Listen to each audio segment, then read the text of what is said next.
this is for the one who ain't never had a love, yeah. This one's for the girl who don't feel like she's enough, yeah. Yeah, yeah, yeah. This one's for the cool kid playing on the school team, crying to himself cause he never had the prom queen. Head full of wants, but they said it's just a pipe dream, yeah.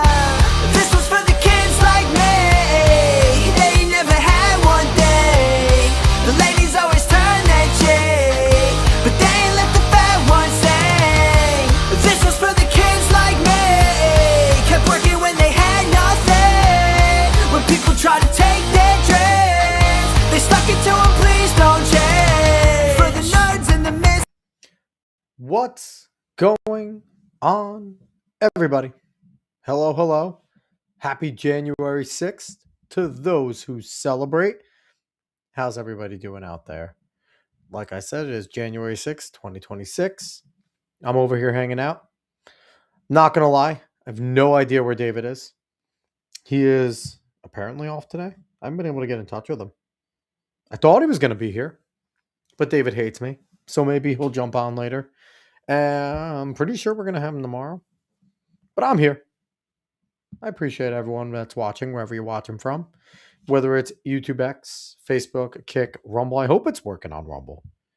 Let me check Rumble, because Rumble has a very weird thing going on right now. I don't even know if I'm actually live there. Let's see. It looks like I might be. Let me click on me. Yeah, I'm live on Rumble. Okay, so we are live there. That's good. That's good. If you're watching from Rumble, I appreciate it. That would be swell if anybody could give us a like, a subscribe, share us out there. Tell everybody the Alex Cuesta Show is here and we're ready to have some fun. And if you want to follow us on the socials, just go search the Alex Cuesta Show. You'll see the little arrows logo there, and you'll know we're the real deal. So we are there.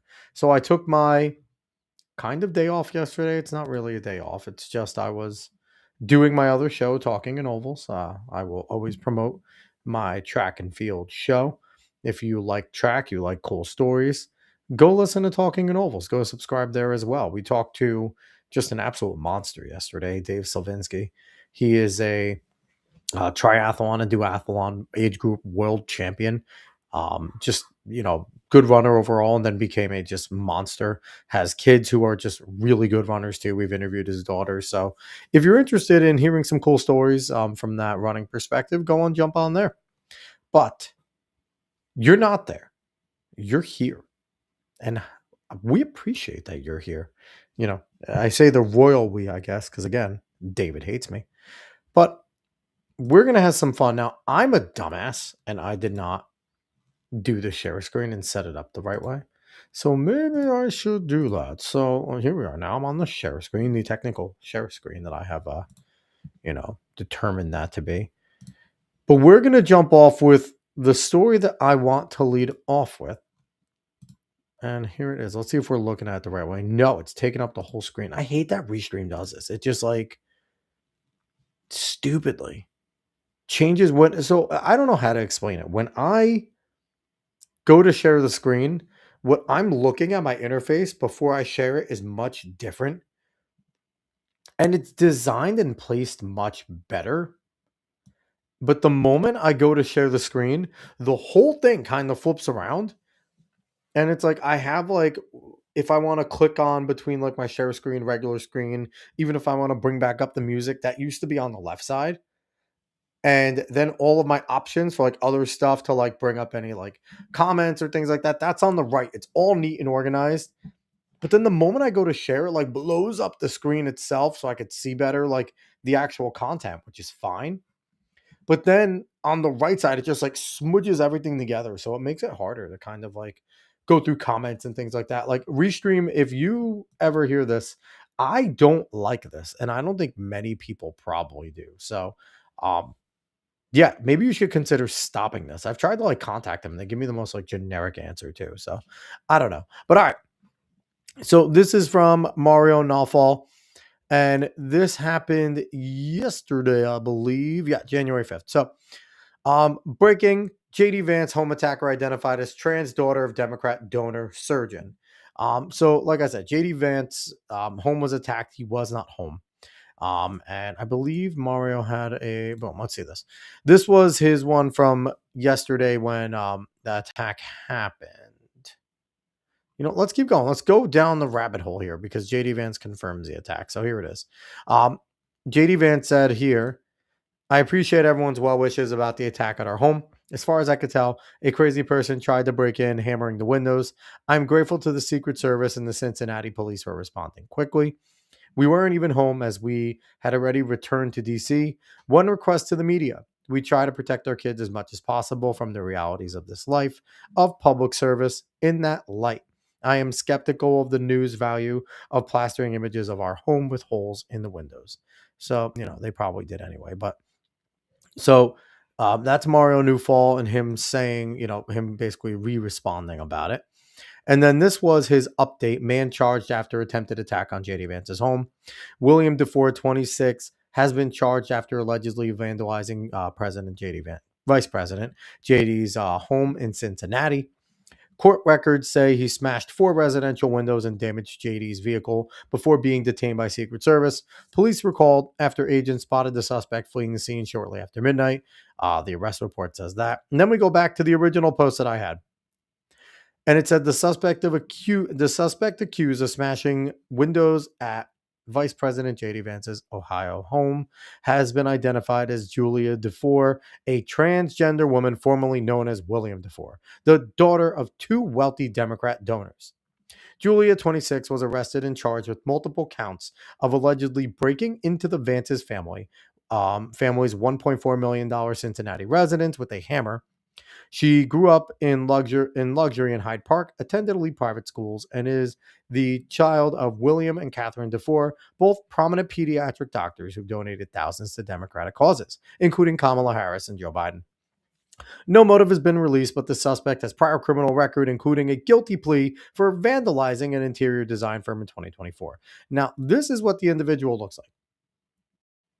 This is what happens when wealthy Democrats have kids, because we've seen it with celebrities. We have seen it in so many different rounds where these wealthy individuals have these kids.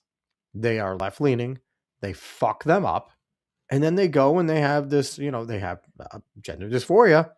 And this one probably has been living in a house where all they've heard was Trump bad, Trump bad, Trump bad, Trump bad, JD Vance is evil, Nazi, Nazi, Nazi, all that type of stuff, and lost it. And I can't imagine what this individual would have done with that hammer attempted if any of the Vances had been home, if JD, Asha, or any other children had actually been present. Because somebody who's that mentally ill, you never know if they are going to just stop at just attempting to hurt property, right? And that could be it. That could just be that they wanted to scare the Vances and they just want to destroy property because, communists, leftists, socialists always have that belief of you have insurance, so I'm just going to fuck up your stuff. And that could possibly be it. This individual could have wanted to do nothing more than to just scare the Vances, but you never know. And this is just another feather in the cap of, I guess, non-leftist violence, right? Because will this be counted among leftist violence? Because they sure as hell try not to count the Republican shooting over at the Republican baseball game when they were practicing, and Steve Scalise got almost killed. They sure love to not include when a leftist went to Kavanaugh's house with the attempt to kill him, saying they were going to kill him. They don't count all the Antifa violence. Ever. Never. There is so much evidence of leftist violence. I mean, Charlie Kirk, obviously. President Trump, 2 to maybe multiple attempts on his life. I don't understand how many more times we have to see this type of stuff to take these people seriously. Because it's just gotten to a point where our vice president, and this kind of begs the question: how the fuck did that person get close enough? I get it, the Vances aren't home, but isn't the Secret Service's job to be guarding that house 24/7? You have to question how they even got close enough to do something like this, because that individual is unwell. And if this is now another time that we have seen Secret Service lacking and allowing individuals to get too damn close to not only our representatives, our VP and our presidents, but also just seeming to be unorganized. There's no excuse for this individual to be able to break 4 windows and vandalize a car before being detained. There's no reason for it. But I hope that this individual gets the highest amount of law thrown at them. And that, I guarantee the parents are these wealthy donors and the Democrats like them. They're going to pull every single string to try and get this person off. Similar to like a Jussie Smollett, but Jussie just lied. But the leftists pulled every single string to get Jussie Smollett off, and now Jussie Smollett's around running their fucking mouth like they didn't fabricate and make up a whole story. This is worse. They're not really apples to apples, but I'm just talking about the influence of money. Where I guarantee we're gonna talk about the story today, and I'm not gonna be able to see a follow up because there is gonna be no follow up because this dude is the mentally ill child of 2 wealthy Democrat donors. And it's interesting too, because like people are going to see me saying mentally ill and they're automatically going to assume, well, he's a transphobe. He's saying that a trans person's mentally ill. I think that they're definitely gender dysphoric, but the mental illness was there before they decided to be trans. Because for someone to do something like this, you already had to be mentally ill. So before they decided that they wanted to be Julia, when they were William, they more than likely were already mentally ill. And that's outside the gender dysphoria. It's just that we've seen a correlation with a lot of violence from these people that have this disorder. Gender dysphoria is a disorder. So we'll do our best to monitor and see what we can find on this with the future things. And hopefully this individual spends some time in prison because they absolutely deserve to. There's no reason why our vice president should have their home broken into. It's just not acceptable. But I want to jump to here because we have a nice, long diatribe of ex-posts by the man who has returned, Dan Bongino. Dan Bongino is back amongst the private citizens after he officially is now stepped down as the most popular deputy director of the FBI of all time.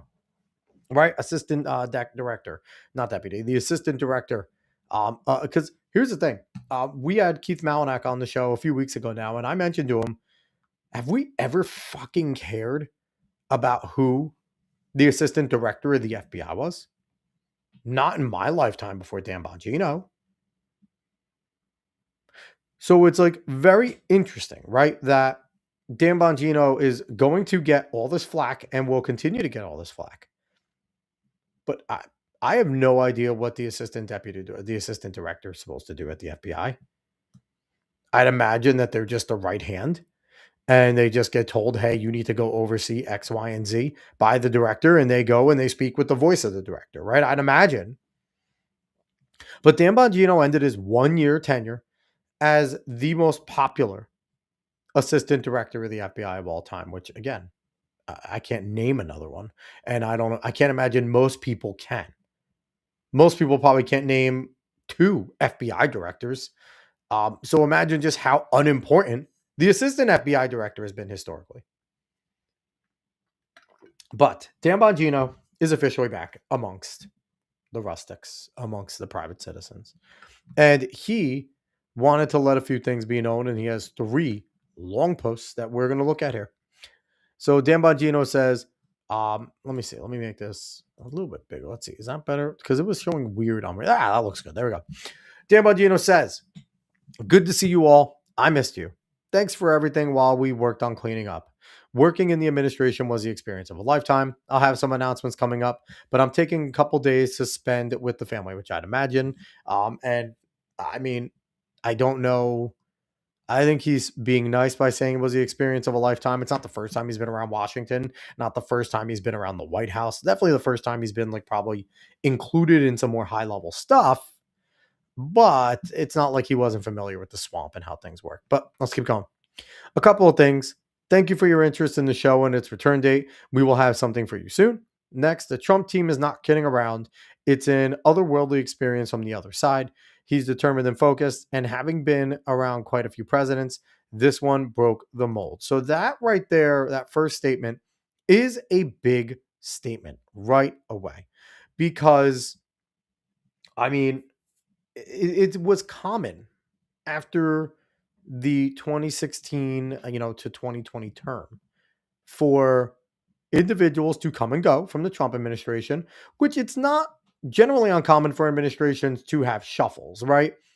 You'll bring people in and either they'll be done because they don't want to be in that politics anymore, or they will, the president will be unhappy with them or someone they'll clash. And there's a lot, myriad of reasons why individuals come and go from administrations. So it's not uncommon, but during the first Trump administration, what was common is the individuals would leave and then they would immediately badmouth the administration. They would badmouth Trump. They would go over to the other side. They would get their book deal. It was all the rage of trying to make the first Trump administration just an absolute chaotic mess. So this is a very different turn and an important turn for Dan Bongino to be coming out from a very criticized assistant FBI director role, where he was the punching bag for a lot of people, including myself. I was critical of Dan Bongino. We had Steve Friend on the show, who is an FBI agent that has been, betrayed essentially by the FBI. He didn't have many nice things to say about Dan Bongino or Kash Patel, but like I said, I think the context here is it's important that Dan Bongino is still saying positive things about the administration. So let's keep going here. He says, if we blocked you, it's because we care so little about your bullshit that we deem it not worthy of even seeing. If you're bitching and whining about it, that means you can't exist without seeing or commenting on ours. You'll need to get over that. We do it because there's nothing black pillars and anti-Trumpers want more than to create division and drama. We're about results, and we'll talk about some of it soon. Love you all, and thanks again. Flaming Elmo emoji. And he was already getting a lot of pushback. I love former guest Jeff Charles. Excellent. Here's a question. Will you do an episode describing your experience as the first black deputy FBI director? I think it's important. Lumpy Tatel, welcome back. Harrison Crank, another former guest, saying go on Timcast. So that was the response from that initial one. That was his initial message for the people. Then he immediately follows up and adds, and again, he wrote this yesterday in the evening. He immediately adds, let me add this. From the jump, so there's no confusion. I started in this movement as a candidate during the Tea Party movement, and I began my political commentary career shortly thereafter. I helped build this movement, and I sure as hell am not going to let it get hijacked by a group of black pillars, life losers, grifters, and bums. So immediately, we're seeing that what is Dan Bongino's main target and goal right now? He's obviously not interested in talking at all about his tenure and what he saw inside. And that might be difficult for him because he made his career.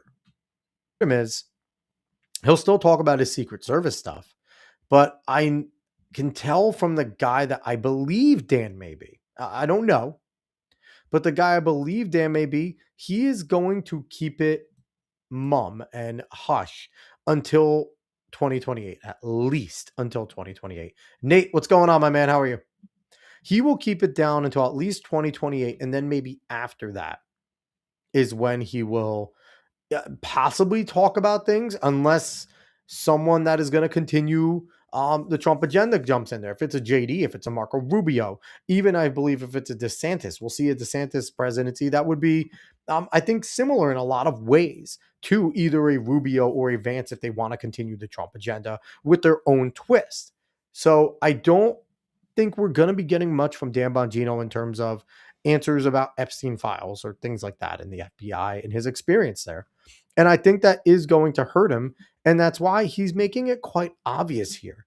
His mission is to come in and to kind of be the buzzsaw against those that he sees that are trying to destroy our chances in 2026, 2028, and beyond. I'm curious who he puts in the crosshairs. I am very curious. Now, I know he already reposted something from Mark Levin, and that is rather concerning. Mark Levin fucking sucks. He has gone crazy. He is not the guy that he used to be.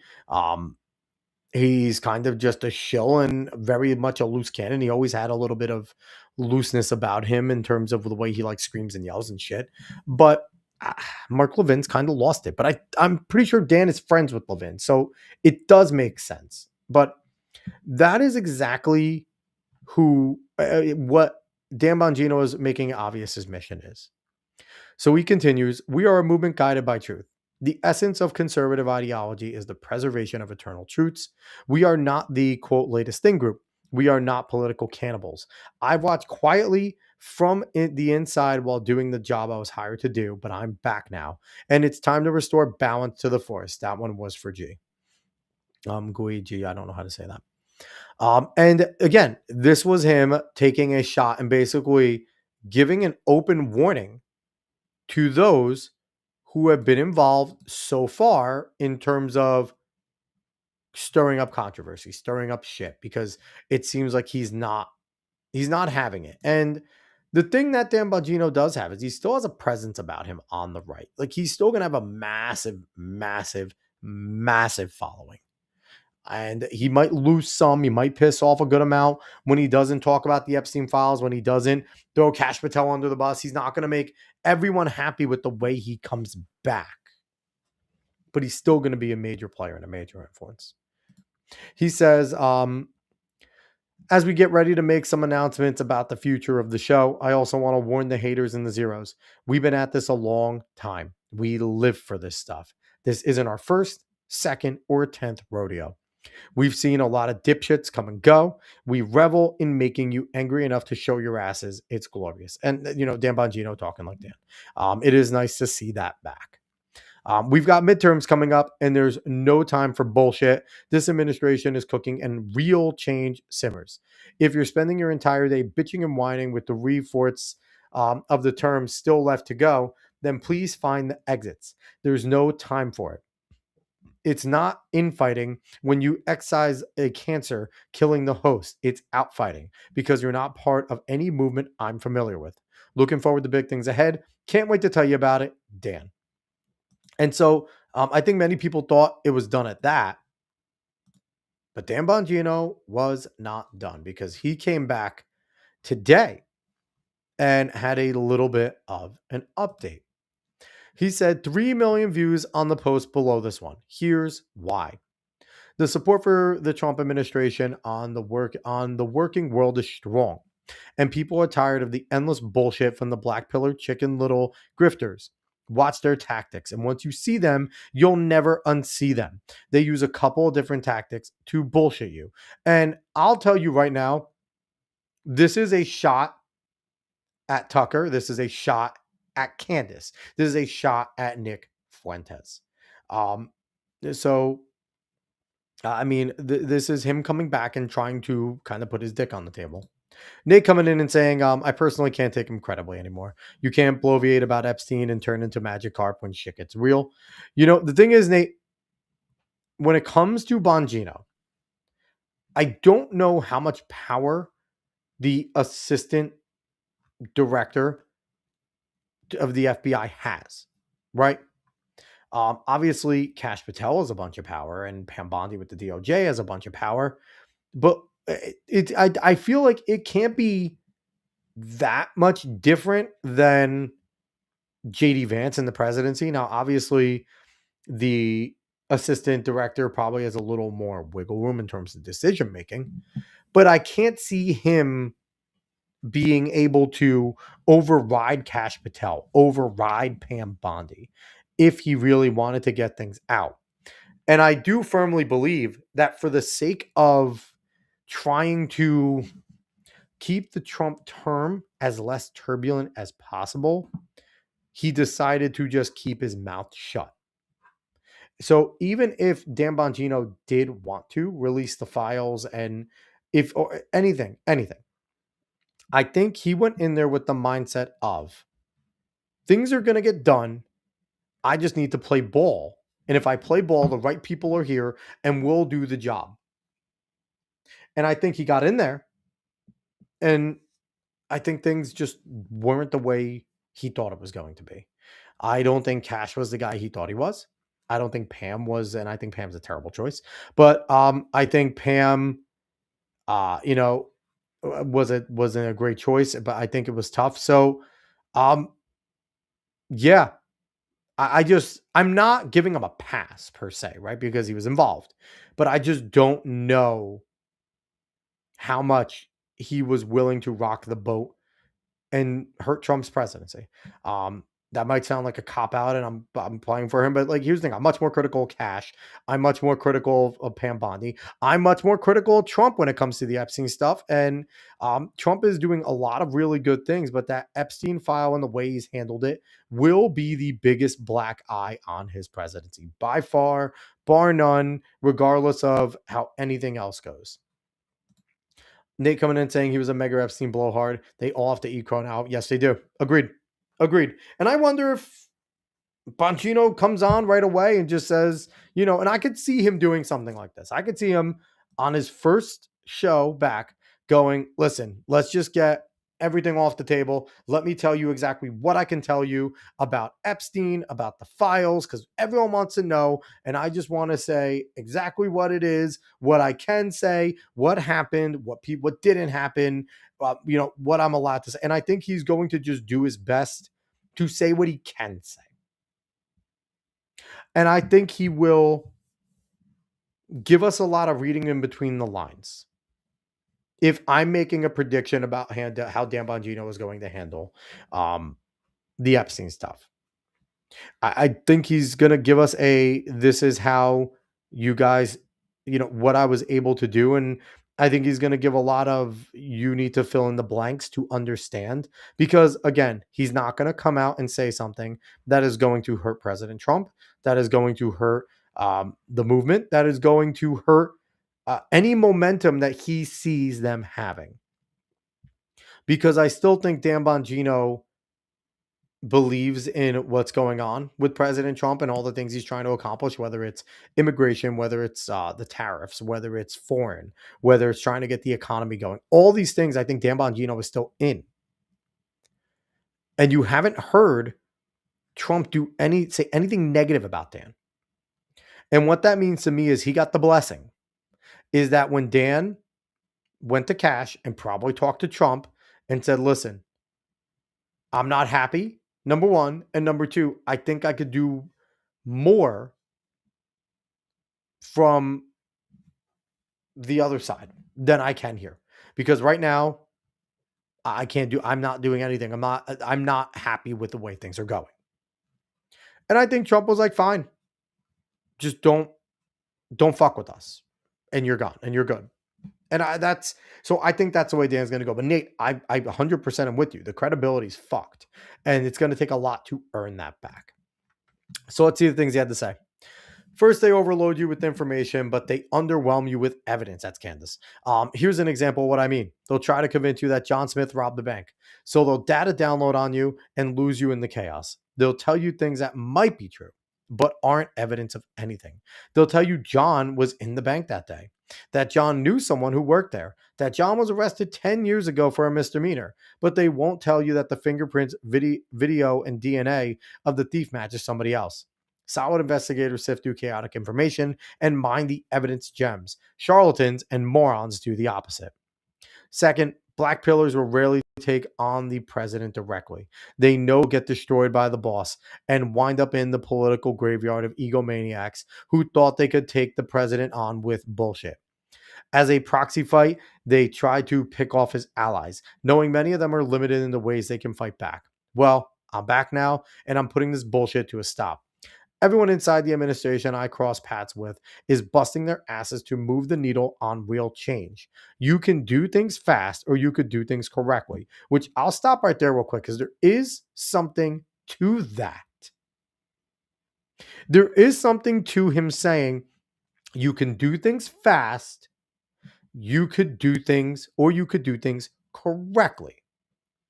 And I think we've seen a little bit of impatience, and it's rightfully so, because they promised us the moon, and then they grabbed the rock off the ground and said, "Here, I promise this came from the moon," and they did it right in front of us. They picked it up off the ground and said, "Here, I could tell you this came from the moon," and we're like, "No, fuck you! I watched you pick up a rock off the ground that's not from the moon. You told me I was getting the moon." I understand that. But I also think there is a little something to saying we're being hasty. Now, did they cause a lot of it? Yes. Yes. Kash Patel going on Glenn Beck saying, "I've seen the files, they'll be released." Glenn Beck put his credibility on the line saying, "I think day one we'll have the files." And look at where we are now. We're over a year, right? I think that we do have to be a little patient, though. That if we want people to actually go away, that we need to let them get evidence and do investigations. I said the other night, I don't want what happened to Bannon or Peter Navarro, where they go to jail for only a few months. I want them to get things on them that are ironclad, that are going to put them away for years and years on ends for these shit some of these people in the previous administrations and other areas have done. So I think we do need to exercise a little patience. I think a lot of this hems on the fact that everyone is super nervous about 2026. And we know that if we get rocked in 2026, that Trump is going to be screwed. So I think there's a lot there, but it's like, man, we have to be patient. We have to be a little more patient with some things. Now, the Epstein files, no, get them, right? Get them. Get them on the Epstein files. They fucked that up completely. But when it comes to arrests, when it comes to getting people behind bars, Bongino does have a point with the be a little more patient. So he continues, you can rarely do both in government. Even with those constraints, the administration's accomplishments are breathtaking. I want to be clear on this point. Intra-party / movement policy disagreements are healthy and natural.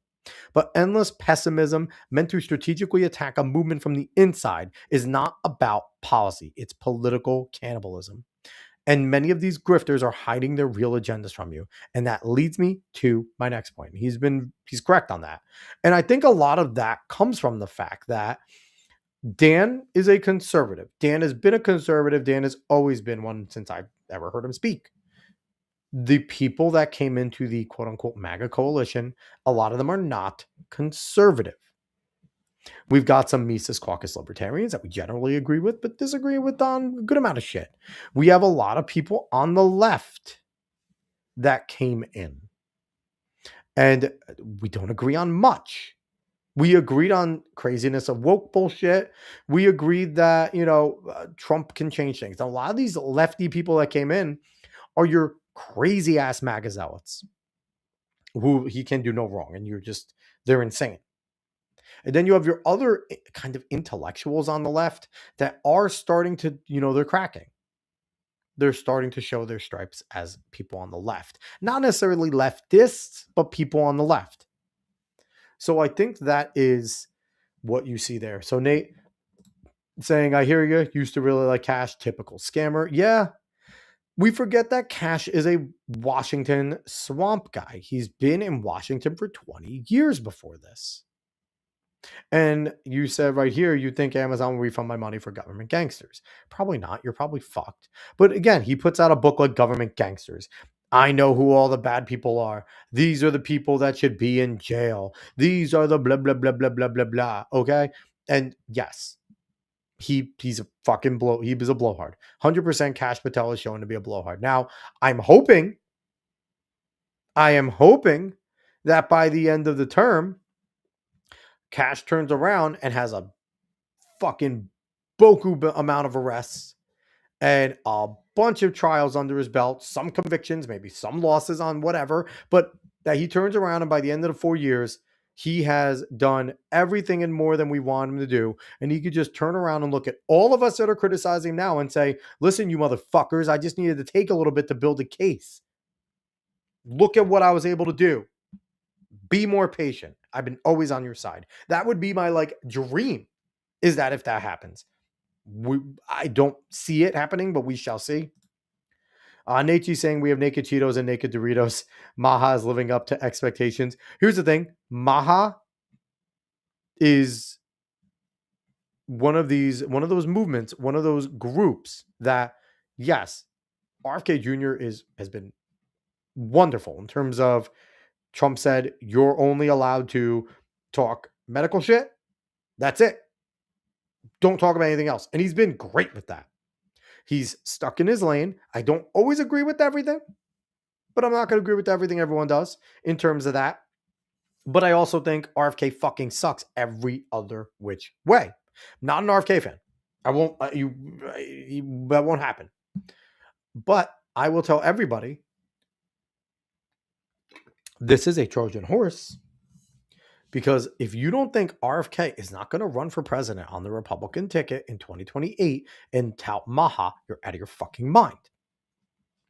And if you don't think Tulsi isn't going to be behind him 700,000%, you're also out of your mind. They're on the left, y'all.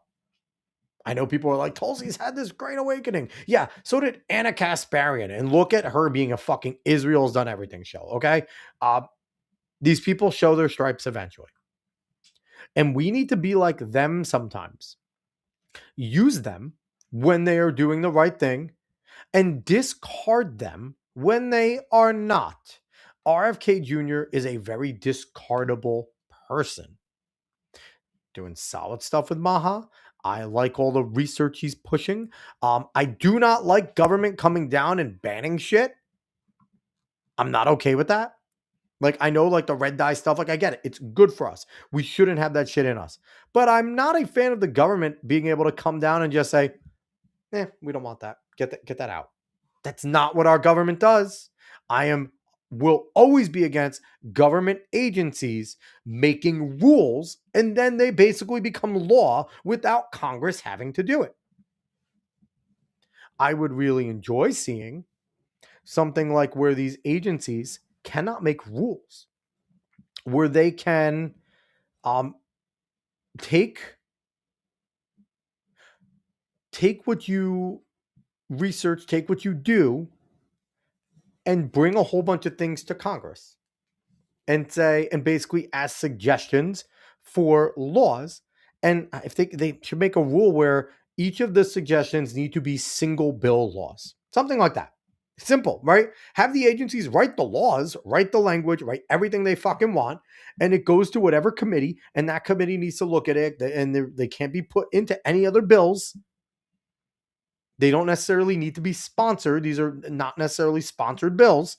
These are federal executive agency suggested bills.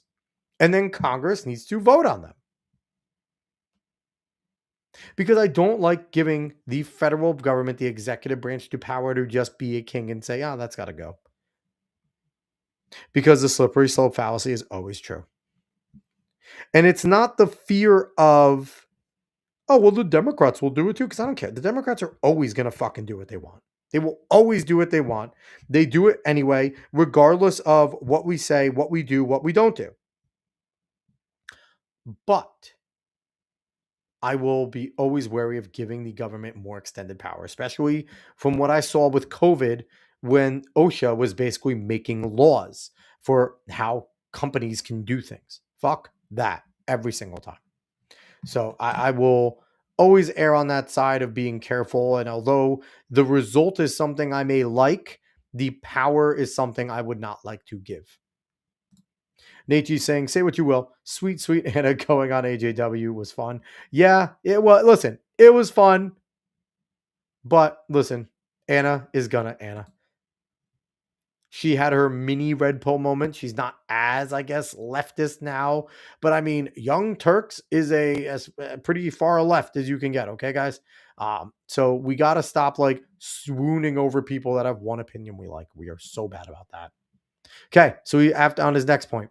Third, the black pillars are infamous for telling you an administration's policies or action is going to lead to the end of the world, which we've seen a ton of, before the policy has even been given time to demonstrate results. You're seeing it now with regard to Venezuela. Will it work out? Maybe. We will all see. But maybe give it a minute before you attack from inside the tent while pretending you're an ally. Black pillars and grifters asked for this fight, not us, but I'm absolutely down to fight it. Absolutely down, all caps on that. Absolutely. So here's the thing: we can be mad at Dan, we can not be mad at Dan. I used to listen to Dan's show. I'm not gonna lie, the only reason I stopped listening to Dan's show was number one, I had a bunch of other shows to listen to, and that's fine. And he was always like somewhat in the rotation. But number two, I don't want to be mean to producer Joe, but I could not stand producer Joe's shtick. His voice and the way he did things, it drove me fucking crazy. So I just could not listen to Dan Bongino anymore. And I mean, producer Joe's probably a nice guy. It seemed like a good conservative. I'm not knocking producer Joe as a person, but he did the whole entire type of shtick. And I'm like, I can't fucking listen to that. I cannot do that. It can't happen.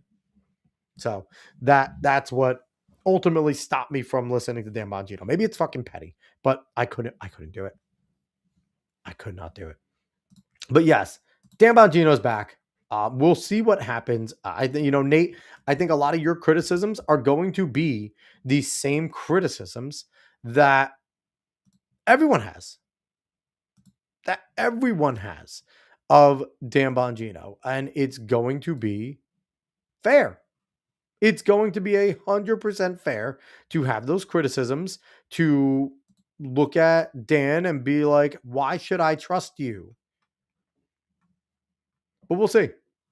We'll see if he produces results, if he can firm up the base for President Trump so that in 2026 we'll get slacked because a GOP House member, I forget the name, and sorry to not know the name of the dead. Maybe I should research that. But a GOP House member just passed away. I'm rest in peace to the member and to the family who is now grieving somebody, right? And it's sad that I saw the notification that the individual passed away. And maybe I should do some research. I could just stop being a shitty fucking person and find out who this individual is. Let me do this real quick because now I feel bad. The guy's dead and I don't even know his name. GOP rep that passed on.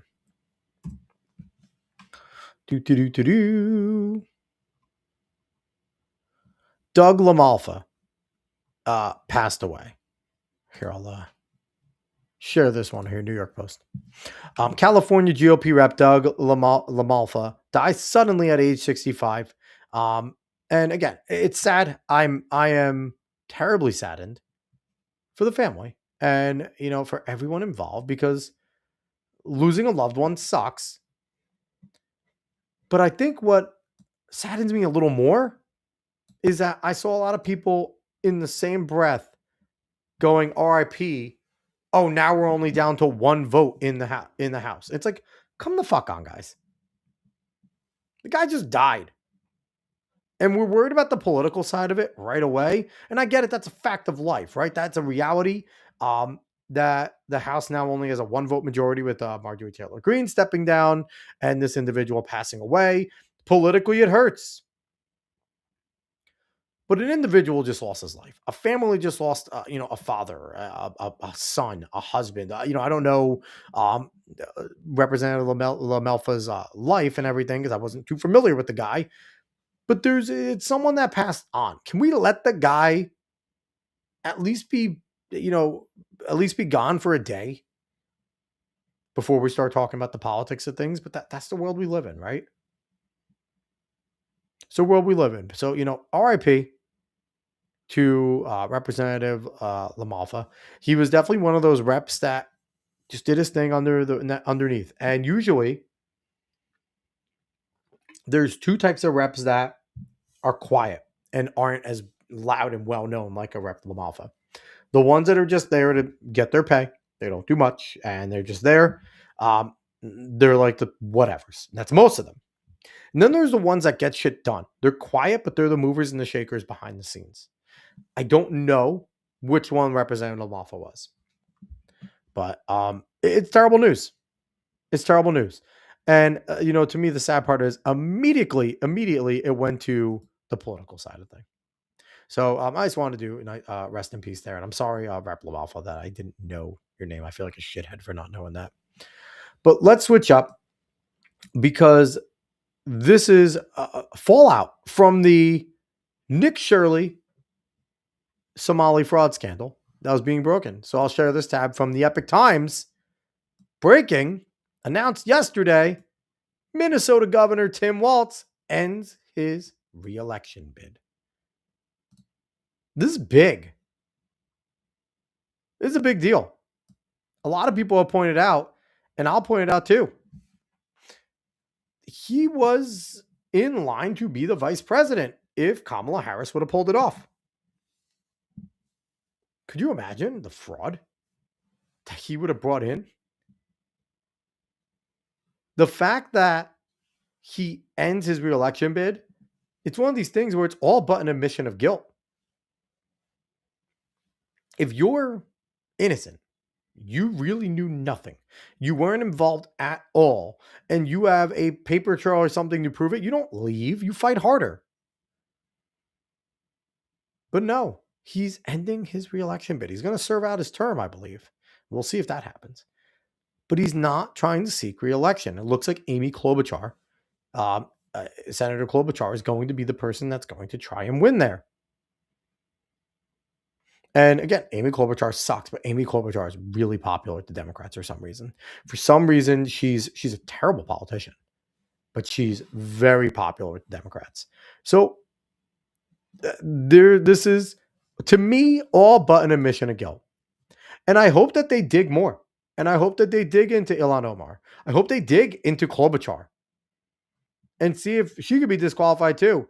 Because usually these things go much deeper than just one person, much deeper than just, a few high-ranking people. And I heard hearsay on one of the shows that the reason Walz is dropping out is not because the fraud scandal itself, because there's more coming down the pipe. And he wants to get out of at least a re-election bid before that comes down. So we'll see. I hope the fruits come from this fraud crap, and we shall see. But there is a fantastic post. Nick Shirley, I ended Tim Walz, in all caps. And right there, Scott Pressler King, thank you for your work when you come to Pennsylvania. But I absolutely love this one, Nick Shirley. You fucking shine on, brother. You shine on. You get there and look at that 10.7 million views. I hope Nick continues to do more good work. And I hope this isn't just a one-off. He obviously needs to be careful. And I knew about Nick Shirley before this. Listen, Nick Shirley has been out there, man. If a lot of people were unfamiliar with him, but Nick was in the heart of the beast in so many of these riots with just an iPhone and another person there trying to interview people. He has been out there. And there's a lot of people that do it now. And I give all of them so much credit. It's hard. It's scary. You have a chance of getting killed or really hurt all the time. But Nick went from doing these riots and investigation things to now trying to get into some real journalism. Because make no mistake, what he's doing is investigative journalism. Now, he's not writing an expose. He's doing it in video form. It's hard to argue. Yes, is he cutting things? Yeah, of course they cut videos. Everyone cuts videos, right? So there's an interest there into how they're doing things, but that's part of it. Investigative journalists are there to prove something. They're not there to be objective. There is no objectivity. There's not supposed to be. There is a goal with investigative journalism. That's why it is not straight up journalism. Straight up journalism is supposed to be objective. Tell the facts, nothing more. Investigative journalism usually has a purpose, is trying to prove something. And Nick Shirley did. And I love this post. I ended Tim Walz. And he fucking did. That's the best part about it. He absolutely did. And it's a beautiful thing. Is an absolutely beautiful thing. So let's see what next. Here, do we want to talk about more? Let's talk about more Democrat dumbassery, shall we? Because today, like I said, January 6th, to those who celebrate the holiday, the Democrats did Democrat things. Now, do you remember during Black Lives Matter, all of these fucking fools doing their performative shit where they all got in their fake African friggin' robes, and you want to talk about cultural appropriation. They got the little African garb on. They all took a knee in solidarity. Well, the performative people continue to do it because here we are. The Democrats are at it again, doing a candlelight vigil for January 6th.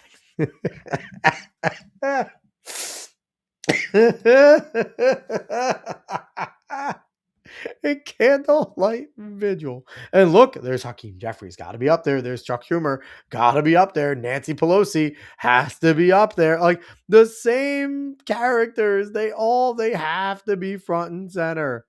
They're so important. See us being important. Let's watch this tomfoolery. Good thing there's only 17 seconds. Look at how solemn they are.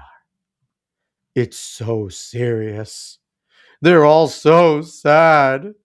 Democracy almost died, everybody. Maxine Waters and her dumbass. Debbie Wasserman Schultz is there. Like, what an embarrassing group. You think some of them are standing there going, I fucking hate these people. And I wonder if there's Jasmine Crockett's dumbass. I can't see Fetterman. Is that Fetterman back there in the left? It might be Fetterman back there in the top left. And we're looking at, again, I can't see John Fetterman in this. Now, they definitely told him, get in line, get in the back. We don't like you right now. You keep on being too honest. Macy Hirono's dumbass is there. You keep on telling the truth. I don't see Bernie's old ass anywhere. Maybe I'm missing him. But man, what a shitty group of people. You couldn't get a worse group of people in front of you, man. I don't see AOC. I don't see Ilhan Omar. Maybe that's Ilhan in the back. I think I saw someone that possibly looked like Ilhan. But I don't see AOC. I don't see Ilhan Omar. I don't see some of the usual suspects that love the limelight being out front. But man, what a shitty group of people. Like, this is just the worst. Like, how do they can't take themselves as seriously. Like, they can't actually take themselves as seriously. But I digress with that.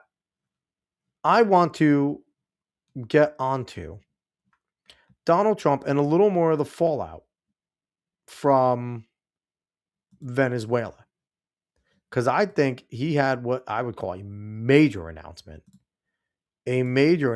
about Venezuela, and something that he's been pretty consistent on in terms of when you do operations like this, you got to fucking get something out of it. And it looks like we're getting something out of it. So this came from the boys. They reposted Donald Trump's truth over here. He said, I am pleased to announce that the interim authorities in Venezuela will be turning over between 30 to 50 million barrels of high quality sanctioned oil to the United States of America. This oil will be sold at its market price, and that money will be controlled by me. He's such an asshole. As President of the United States of America, to ensure it is used to benefit the people of Venezuela and the United States. Excuse me. I have asked the Energy Secretary Chris Wright to execute this plan immediately. It will be taken by storage ships and brought directly to unloading docks in the United States. Thank you for your attention to this matter. Now, man, this is a big deal because this is something, and this is par for the course. Anyone that sees this and is surprised that, oh my God, Donald Trump went in there and he's taking the oil. You haven't been paying attention for the past 30 years. 20 years, 30 years. One of Donald Trump's biggest criticisms of going into Iraq, Afghanistan, the Middle East is if we went in there for oil, why didn't we get any? That's one of the things that he has said pretty consistently about. That's why the wars are so stupid. He hated them anyway because he doesn't like military intervention. I know that's weird to say after we just bombed the fuck out of Venezuela, but typically, and I mean, he's been more bomb happy this. I get it. But typically, he doesn't like drawn out wars. Maybe he doesn't mind the strike here. He said he's not afraid, but he's not a fan of drawn out wars. That's always been one of his criticisms. And we haven't seen a drawn out war yet outside of the 2-year ISIS war that he inherited and he finished. So we'll see. This could be a drawn out one. But his biggest criticism was you went in there and you got nothing for it besides loss of American lives. And he was not wrong about that. Here he is getting something immediately out of Venezuela.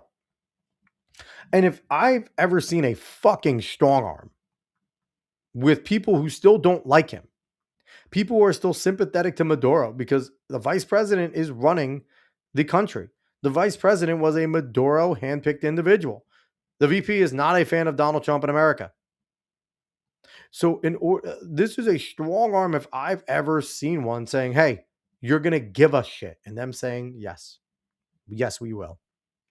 So I thought that this was a massive deal. And then you parlay this with the report from yesterday saying that President Trump, this is from Leading Report, President Trump announces the U.S. has received or will soon receive roughly $600 billion in revenue from his tariffs.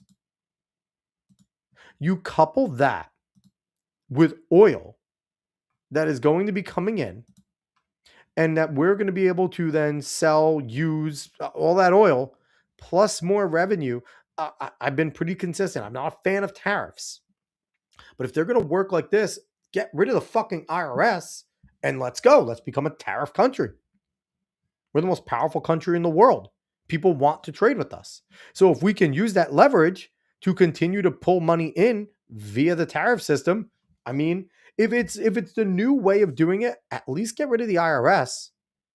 And then let's keep doing this because that is $600 billion is not joking around. It's not a game. That's real money. So when I see things like this, I mean, it's hard not to be a little excited about this type of shit. Because it's big news. It's going to help me. It's going to help other people in living our lives. Yeah, it's a big deal. It is a big deal. And another thing that's a big deal is coming back to Mario Nawfal, I believe it's Nawfal. Mario Nawfal, because he has a post here saying that CNN has the pollster who whatchamacallit, it's Harry, what's Harry's name? He says it in here somewhere, I believe. I forget his name. Harry something is the pollster, but he's the one that says, he's usually giddy. Let's see what the results were after ousting Maduro here. Okay, U.S. military ousting Maduro. Pre-ousting, what you saw was the clear plurality of Americans opposed at 47%, just 21% support. Come over to this side of the screen. After the ousting, look at that. The support through the roof. Now we're talking about 37%. well within the margin of error right here of the opposition, 38%. It turns out Americans like what they deem to be successful foreign policy operations. So that's a big deal. That's a big deal. Yes, and it's right within the margin of error. Before, let's not do it. And I really think that you saw that 21-47 because, number one, the pullout in Afghanistan is still fresh on everybody's mind, right? And that's one of the most pitiful moments in American history, was how terrible that was. And on top of that, we all have a bad taste in our mouth about regime change, and fairly so. It has gone terribly every time we've done it in the Middle East. We tried it multiple times with the Cuban dictator before he died, Fidel Castro. And we failed. JFK failed multiple times. So we don't like these types of things. We're not very keen on them. But to see the way it was done, we watched the press conference here. We watched General Raisin Kane talk in detail about how it went down. And it's amazing.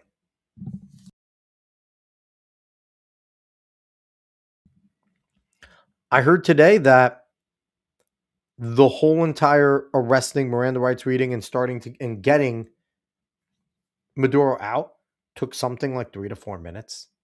Once they got there, they got him and they got out. That's incredibly efficient. Incredibly efficient. So it's obvious that this, as of now, seems to be the right decision. Let's keep seeing what they have to say. And in this case, they view the ousting of Maduro, at least up to this point, as a success. I know it's one, low. And I'm sorry. The support way up. Yeah, before underwater, now basically even. What about the idea of putting Maduro on trial here in the United States? Yeah, you know, part of the reason why I think that the success number is way up, and you saw it here, what was it? It was 26 points in favor of opposition, and now within the margin of error, is because they simply don't like Nicolas Maduro. And in fact, they believe that he should be on trial for drug trafficking. Look at this. You know, why should anybody like Nicolas Maduro? He's a brutal dictator who subjugated his own people and refused to leave after losing by 35 points. Keep rolling. 50% of Americans favor compared to just 14% who oppose. So there are very few Americans here who oppose it. Even among Democrats, the opposition number is below, get this, just 24% is below 25%. That is one of the crazier numbers, that even amongst the leftists, that they're very low in opposing this. So that's crazy.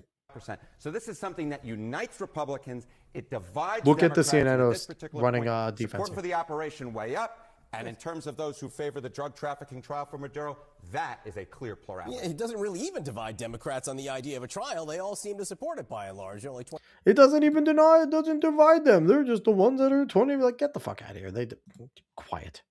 24% oppose it for Democrats. Let's talk about sort of what the lesson. So that is that, and that is, you mean, eye-opening. When, you know, to use a term from the great Rush Limbaugh, and he's on my mind right now because I'll show you something really cool in a little bit. But the drive-by media, which I'm officially now, I'm going to start calling them the drive-by media because it was a great way to talk about it from Rush, and I'm stealing that from Rush. I'm pretty sure that Rush isn't going to be that mad about it. But yeah, the drive-by media, for the drive-bys to be singing his praises,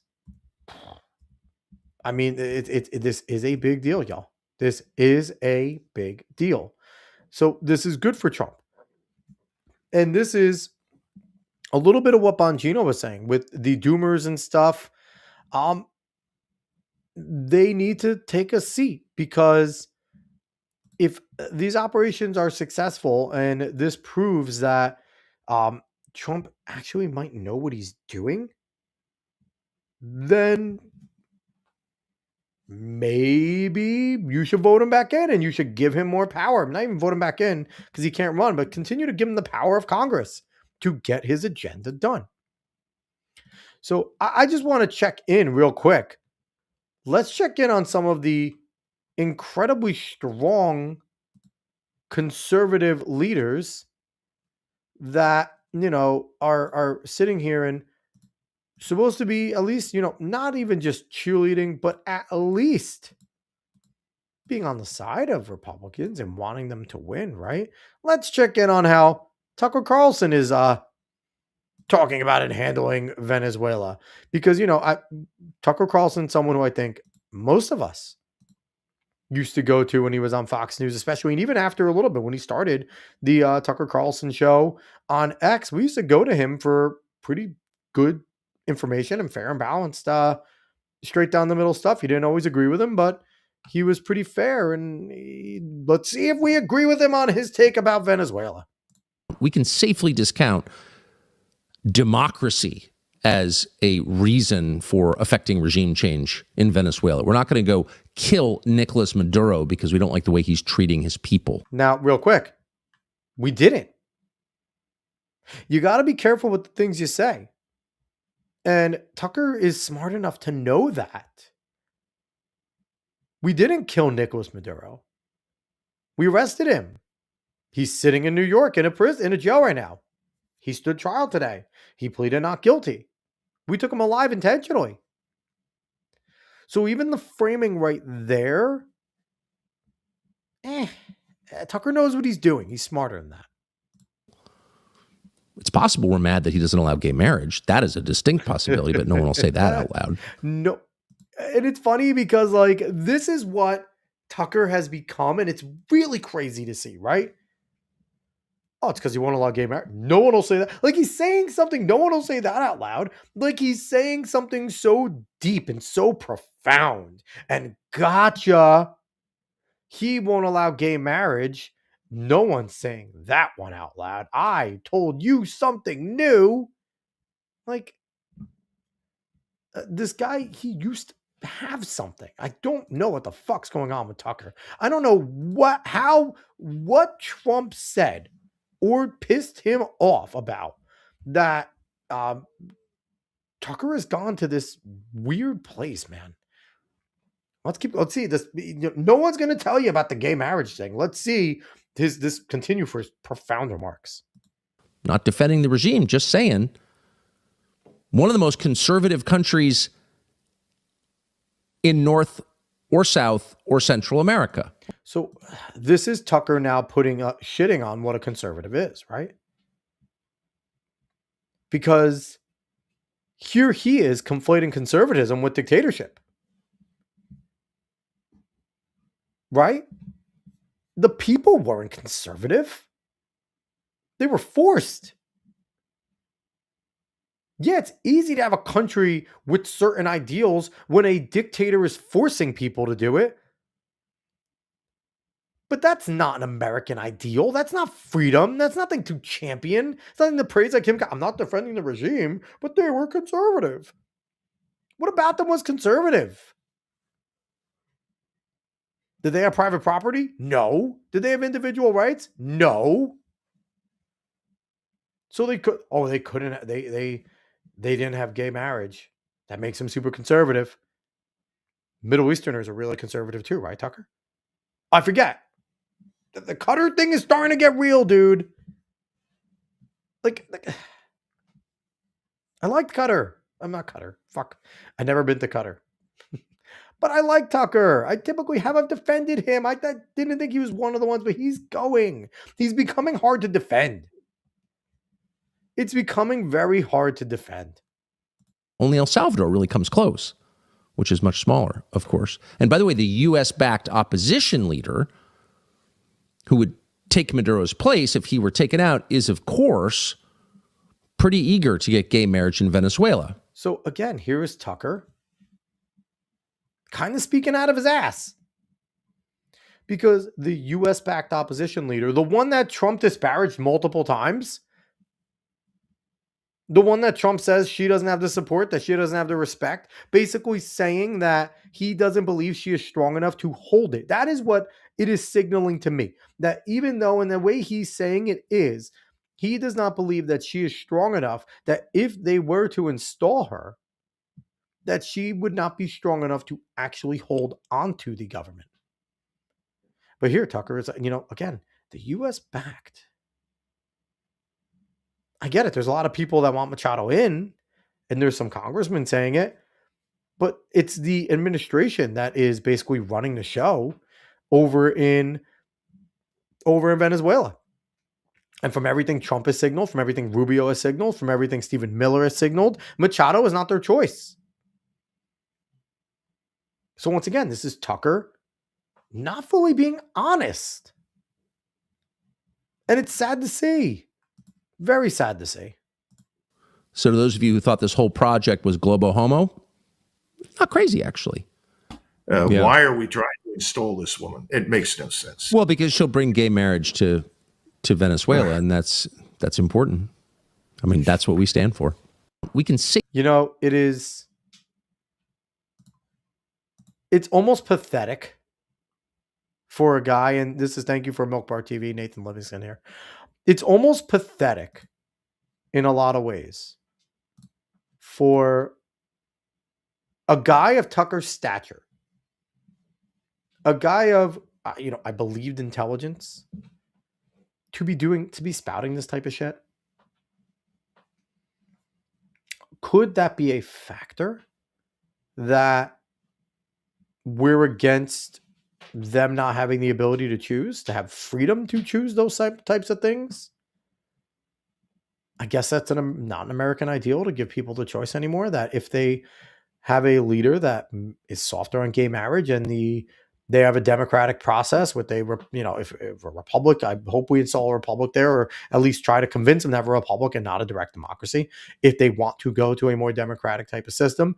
But if they have a leader, even in Machado, that is a champion of gay marriage, and she uses her pulpit to try and rally it, and she's able to pass it. According to Tucker, we should have kept Maduro, because as a dictator, he was going to keep the one thing I guess Tucker cares about. The only thing Tucker cares about is gay marriage. Not that Maduro was brutal to his people. Not that he lost an election by 35 points and just stayed there for 6 years. Not that he cozies up to Iran, China, and Russia. But no, that he kept people from allowing them to marry as gay individuals. If you want to get to the charlatans, it's unfortunate to say, and as a person who still likes Tucker, I'm still willing to give him a chance more than most because of just how good he used to be. But man, he's fallen off very far. And I'm not going to give James Lindsay too much flowers because James has went off the deep end a little bit with the woke right shit. But he's right about Tucker. And he was right about Tucker. He saw it and he said it before anyone else. And got fucking chastised for it. But James was 100% right about Tucker Carlson. And Tucker has been showing his true stripes ever since. So, I don't know if Tucker's just relishing in the fact that he's like pissing people off, but I mean, if this is the type of person that Bongino wants to go to war with, I'm kind of all for it. Because is Tucker doing anything to help the movement right now? Is he a net positive for the movement right now heading into 2026? And I get it. You don't have to all be on Team Republican, rah, rah, Team Conservative, rah, rah. I get it. But some of these individuals, like a Tucker, like a Candace, like an individual I'm going to show soon, Megyn Kelly, take the fact that conservatives value truth and that we value people who we believe are straight shooters more than anything, and then they gain your trust, and then they start to possibly show who they are. And if this is who Tucker is, someone who kind of can't see past his own nose, then it might be time for Tucker to go away. It's time for him to stop being a fucking dumbass. But he's been pretty stupid ever since Trump won. I don't know what the fuck Trump did to him, but he seems pretty set on undermining, not going full Candace, but undermining and chipping and chipping and chipping away as much as he can. But like I said, we're going to get to another person who anyone that watches this show knows I don't like Megyn Kelly. I don't understand why she's been allowed back in the movement. I think that she is, you want to look up the term grifter, you'll have Megyn Kelly all over it. I bring it up and I'll bring it up again. Trump embarrassed the fuck out of her in a debate. And then she went on 2 years on CBS with a show that was a man-hating feminist show. And then she got caught with blackface, doing a joke, got ousted, licked her wounds for a little. And then for some reason, conservatives, which I will chastise Glenn Beck for this, brought her back and allowed her to come back into the inner circle. And she's been grifting on Republicans ever since. But here she is, showing that old Megyn again a little bit. So former guest of the show, Simon Atebo, who's also someone who has gone fucking crazy. He has this. Let's see how Megyn has, is providing here and what she's saying. Let me just tell you something. When I was at Fox News, which was a long time, 14 years, I would have known exactly what to do in the wake of Trump's attack in Venezuela, his retrieval, shall we say, to put it in mild terms, of Nicolas Maduro. So just from the way she's couching it there, you could tell she's not a fan of what Trump did. And that's fair. You could be critical. You could be critical of what Trump did. But Megyn Kelly has been on this side of lately of whatever everyone else in MAGA wants, I'm not, for a little bit. And it's again, she's someone who will show her true colors occasionally. She's not on our side, y'all. She's not a conservative. She's not a conservative. She's a I'll go where I make money type of person. So let's see her insight. I would have known that I was supposed to cheerlead it. And I turned on Fox News yesterday, and I'm sorry, but it was like watching Russian propaganda. So this dumbass, right? This dumbass. Maybe 14 years ago when Roger Ailes was alive, sure. This current iteration of Fox News, they do root for Trump, right? But they're much less on the side. Now, I didn't tune in, so I didn't see what they were saying.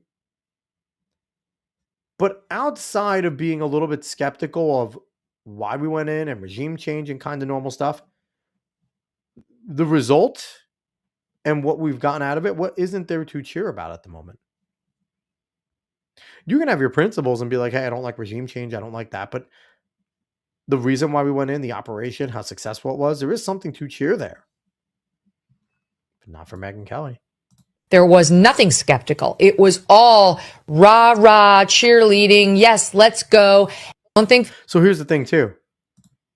I just watched a 30-second clip of Megyn Kelly. Megyn might have gone on and said much more, and she might have had better insight in things. I wonder how much of Fox News Megyn watched. I wonder if she just watched 5 minutes and just went, oh, this is so stupid. I'm going to go talk about it on my podcast to millions of people. Or did she actually watch a good amount of it? I don't know. I do not know. But I have a sneaky suspicion that it wasn't very much. That she just kind of was like, me. I watched enough. It's enough to get content. Because that's all that matters to somebody like a Megyn Kelly is content. But maybe, just maybe, Megyn Kelly would have been smarter to at least look and see what people were saying about what happened before running her mouth. Because this is from a Venezuelan runner by the name of, I know his name. What is wrong with me? Luis Orta. And this is what he had to say about Trump and his actions. To my international friends and followers, here is the views of a Venezuelan and someone who has worn the Venezuelan flag across his chest for the past 20 years. Yes, we are very happy and thankful for what happened yesterday. We understand that the US and President Trump have other intentions outside of just liberating us. Trust me, we get it. And we understand and have studied foreign policies and US invasions our entire life. But here's the thing. We have been prisoners in our own country for the past 26 years. No food, no quality of life, families apart, just absolute misery. If someone is coming to help us, we will thank them and celebrate them. Will they take our oil? Bro, we haven't seen oil in 26 years. There were literally lines to fill up gas that would take people 2 days. Will they take the oil? Take it. That's the price we are willing to pay to have freedom. If you don't like the Trump administration, I get it and I respect it. But don't come now and say we are blind and we don't know or understand what's happening to us. Don't be a hypocrite if you are not sending humanitarian help to Venezuela for the past 26 years. Lastly, go on social media and you will see 99.9% of Venezuelans celebrating. So please, let us have our only little victory in over 2 decades. We also understand we are far from the finish line. Hopefully, this is just the beginning of a new chapter for us. We deserve it. I will not be responding to comments, so save your time. However, I will be wearing my Venezuelan shirt proudly at next week's World Championships. And these are the type of things I think people should be paying attention to. This is a Venezuelan who is a popular Venezuelan. I get it, running is not the most popular, but he's a national athlete, and he is someone that is telling it how it is. That is telling us, hey, your political meanings don't mean a fucking thing. This is a good thing for Venezuelans. This is a good thing for us. He wasn't glazing Trump. He understands people don't like him, but he also was like, hey, we will take it if it frees us from misery. And you hear many people, you hear a lot of Cubans, you hear Venezuelans, you hear anyone that's been under the boot of tyranny, whether they were former Soviet Union people, whether, anyone that has been under this terrible boot of tyranny, if they are going to get help and someone is going to come help them and save them and give them an opportunity, they're going to take it. They're going to take it. And like he said, the oil, we haven't seen it. It hasn't gone to the people. They have kept that money. It's always so funny. It is, you look at it, and I get it. I'm preaching to the choir. Leftists actually have no principles at all, right? We know this. But for a group of people who throw around the word empathy so much, they have zero empathy when someone who has actually come from a socialist or communist country looks at these fucking morons who are touting those same policies and want those changes here and going, you don't know what you're talking about. You're stupid. And they just look at them and they don't empathize with them. You think any of these leftists have actually looked into the conditions of Venezuela? Any of them? I know from listening to conservative talk for the past, I'm 37. I've been probably listening to it since I was 14 when my dad had Rush on in the fucking car, maybe even before that. But listening to that and just hearing about the plight of the Venezuelan people since Maduro took over, since Chavez's bitch ass was there, okay? The conservatives, we've talked about it. Consistently talked about the conditions of Venezuela, the sad tale that was Venezuela, the fact that they were a oil-rich, powerful country, rather Western, until it got taken over and communists did what communists do. They nationalized it, took it all for themselves. They stayed wealthy and their people suffered to the point where they were eating fucking dogs and zoo animals, and nobody wanted to go to Venezuela. It was embarrassing. So for these leftists to talk about empathy, and you have zero empathy for people that came from a place like that, why? Because it's actually your fucking ideology that did it. And that's the problem. That's what they don't want to admit, because they can't. Because when you have multiple places that have tried the things that they talk about and they failed terribly every single time, they put a whole entire country into abject poverty every single time. They murder, they kill, and they starve people to death every single time. Whether it's Cuba, whether it's Venezuela, whether it's Cambodia, whether it's China, whether it's Russia, it does not matter. Anywhere socialism and communism goes, misery, suffering, death follows. Period. There has never been an exception to that rule. No, Scandinavia is not socialist. They are free market and a welfare state. And the only reason they are semi-okay is because they are homogenous, racist countries that do not want people that don't look like them and don't have their culture there. Okay? Flat out. And we see the result when they let people migrate. The Swedes have let a ton of people in that are not from their country, and they're doing everything they can to kick them the fuck out. Because after a decade, they have destroyed the little pockets that they've had. So I do not want to hear a damn thing, a absolute damn thing from any leftist about Venezuela. The people of Venezuela are happy right now. That happiness will fade when they realize that the reality that they have in front of them is a lot of hard work. Still, many hard times, a lot of hard times. But if Trump and his plan work, if they at least start to see money from all the oil they have coming into the country, if they can now have jobs that will pay them well because they can go work on all of these oil rigs, if they could start to develop a middle class, because man, you have all that oil, you can have a middle class. And that is the key to having one of these superpowers of economy is a middle class. They see a light.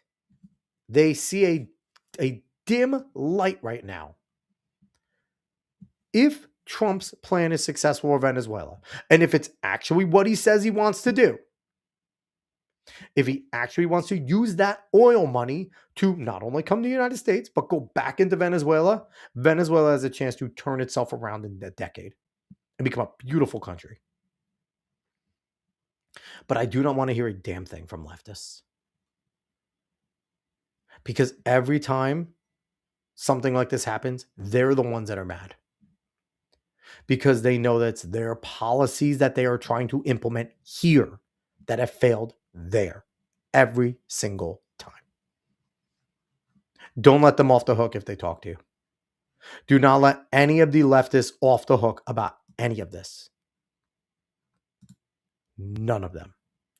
None of them. So I want to jump to this right here.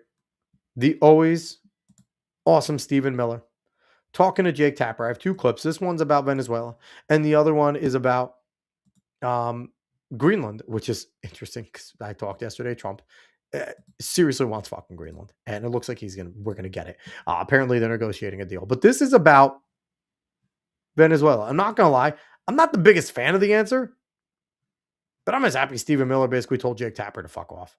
So let's watch. It's three and a half minutes. First of all of Venezuela experts agree. All Venezuela experts agree that it would be absurd and preposterous for us to suddenly fly her into the country and to put her in charge. And the military would follow her, and the security forces would follow her. This is not a serious. It's not even a serious question. So should there be an election? So right there, he's speaking about Machado, who that is where the leftists have pivoted now. Are you going to support Machado? Are you going to install Machado? Are you going to support Machado? Is that what you're going to do? And they are all trying to pin Trump and anyone in the administration on supporting her and outwardly saying, so then if the Trump administration does say, yes, we're going to support her, we're going to put her in there, they're going to say, see, it's a coup. It's a coup. That's what they're trying to do here. There's nothing honest about what Jake Tapper or any of them are doing. Let me if you give me the floor for 30 seconds, let me tell you what we are doing here, Jake. The United States, this is sort of foundational. The United States is using its military to secure our interests unapologetically in our hemisphere. Which, again, is the Monroe Doctrine. I know they're calling it the Don Roe Doctrine. I'm going to call it the Trump Doctrine. I won't call it the Don Roe Doctrine. But the Trump Doctrine of now using this military might to get our sphere of influence, which is something we should have never let go of. Shouldn't have had to come to this. We're a superpower, and under President Trump, we are going to conduct ourselves as a superpower. It is absurd that we would allow a nation in our own backyard to become the supplier of resources to our adversaries, but not to us. To hoard. And the thing is, Jake Tapper doesn't want to hear that, because Jake Tapper is of the alignment of the theory that he's okay if they're supporting Russia and Iran and China and not us. He likes them better than us anyway. Jake Tapper is a piece of shit.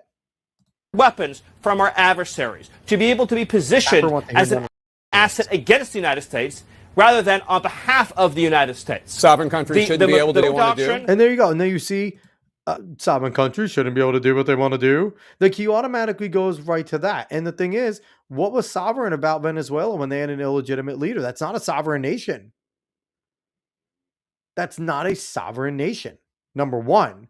And number two, if you're within our sphere of influence, carry that risk. And I'm sorry, you're not as strong as us. The Monroe Doctrine and the Trump Doctrine is all about securing the national interests of America. For years, we sent our soldiers to die in deserts in the Middle East to try to build them parliaments, to try to build them democracies, to try to give them more oil, to try to give them more resources. The future of the free world, Jake, depends on America being able to assert ourselves and our interests without apology. This whole... And the thing is, he's true. It's all true. When America is strong, when America is showing strength, when America is leading, the world, and the Western world especially, is a better place. In our 250 years of existence, and since we became a superpower and after the Second World War in 1940s, for these past 80 years, not 100, 80-ish years, that has been the stabilizing force of the world. Yes, we've done some bad things. I'm not going to fucking apologize for them, though. Fuck you. Every country has done much worse, okay? But all the leadership countries. But the thing is, when we are leading, the conditions get better around the world, not worse. Period that happened after World War II, where the West began apologizing and groveling and begging. I don't even know, these honestly, what you're talking about right now. What I'm talking about, Jake, is the idea. And by the way, you do. I know you love doing that smarmy thing, Jake, and I was hoping to be better than that this time. I asked you about if there should be an election. Exactly. I asked you if there would be an election in Venezuela. That's what I asked. I said, why was the president so quick to dismiss Machado? You answered that question. And then I said, the objective, Jake, is security and stability for the people of Venezuela. With our help and... Here's the one thing that I do love about Stephen Miller and so many people in this administration right now is they stay on point.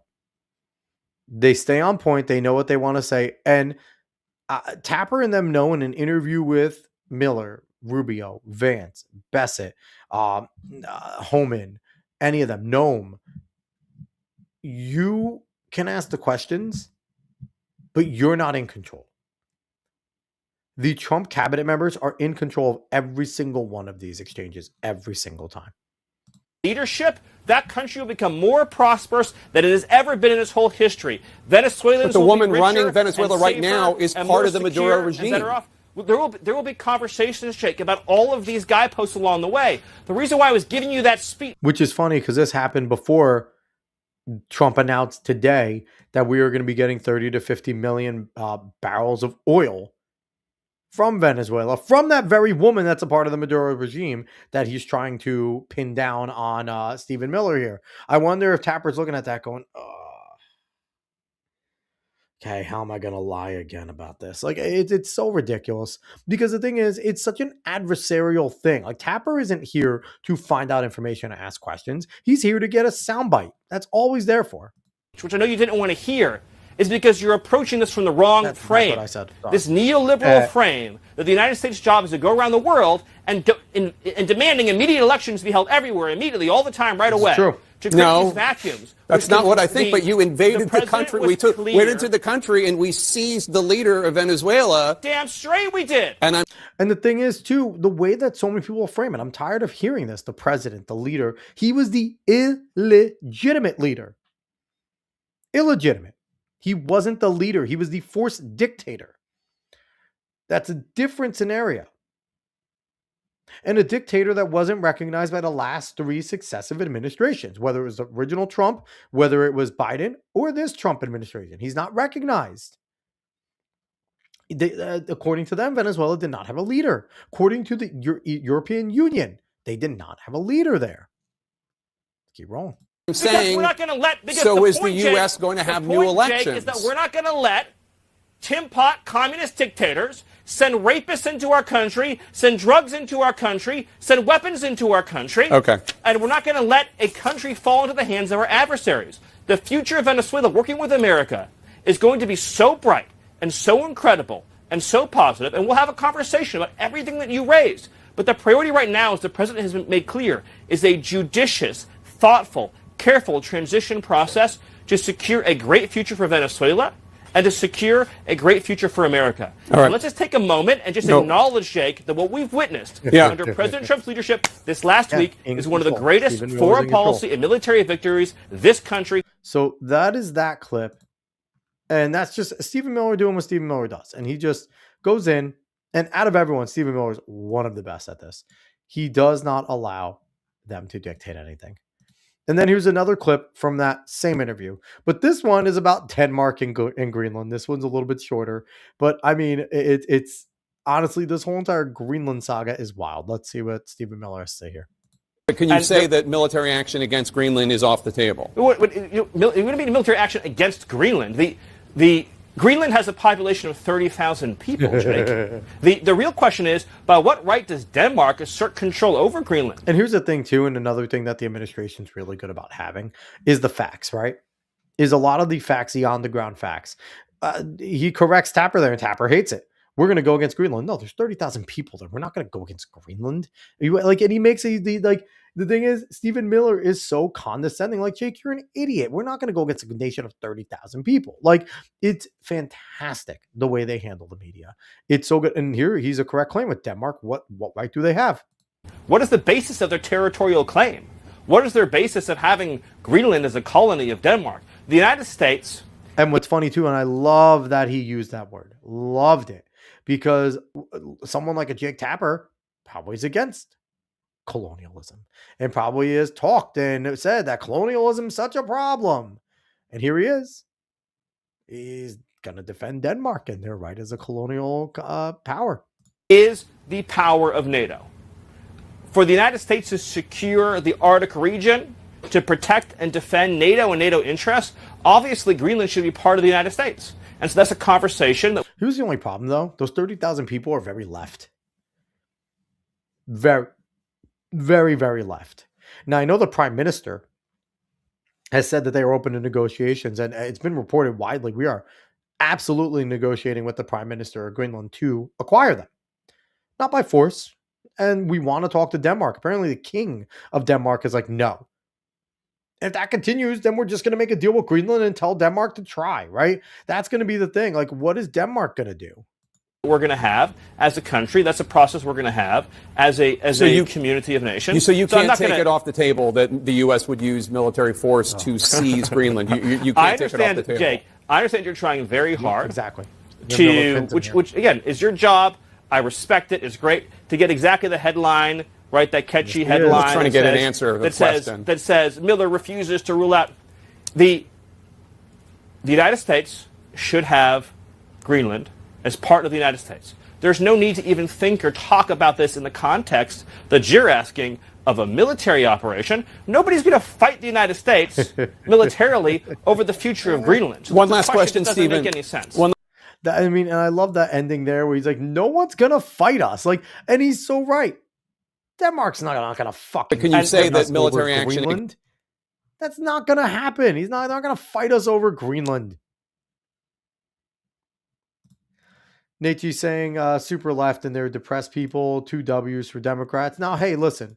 I think there is the hope that if they come into the United States, and we're going to be getting our business there, our establishments there. We're going to be getting a lot of things there. We're going to populate it more. We're going to make it bigger. We're going to make it better, that it could turn it around and maybe give them a more positive look on things and maybe change their politics a little. Who knows? That's got to be the hope.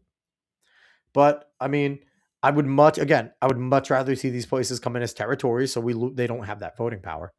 That would be my ideal thing, is territories, not Virgin Island, them, Puerto Rico, them. Like, don't give them statehood and give them a real vote. Give them senators, give them representatives. Fuck that. I don't want that. So, but it's very interesting. And again, I love the way that this administration handles all of these people, because they're a bunch of idiots. They're just a bunch of idiots, and they deserve to be called out when they're being dumb. And that's just it.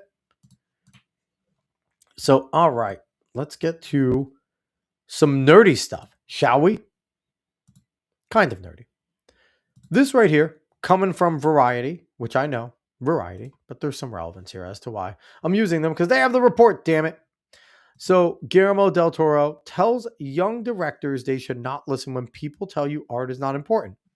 Okay, I'm in, because I'm a creative myself. I like art for the most part. I think a lot of art is garbage, but I mean, artwork is not important is bullshit, right? Artwork is important. We need artwork. Artwork's beautiful. It helps tell the culture and bring the culture. But here's where Guillermo del Toro is a fucking retard, because that is always a prelude to fascism. And here's his quote: "Be kind, be involved, believe in your art. At a time when people tell you art is not important, that is always a prelude to fascism."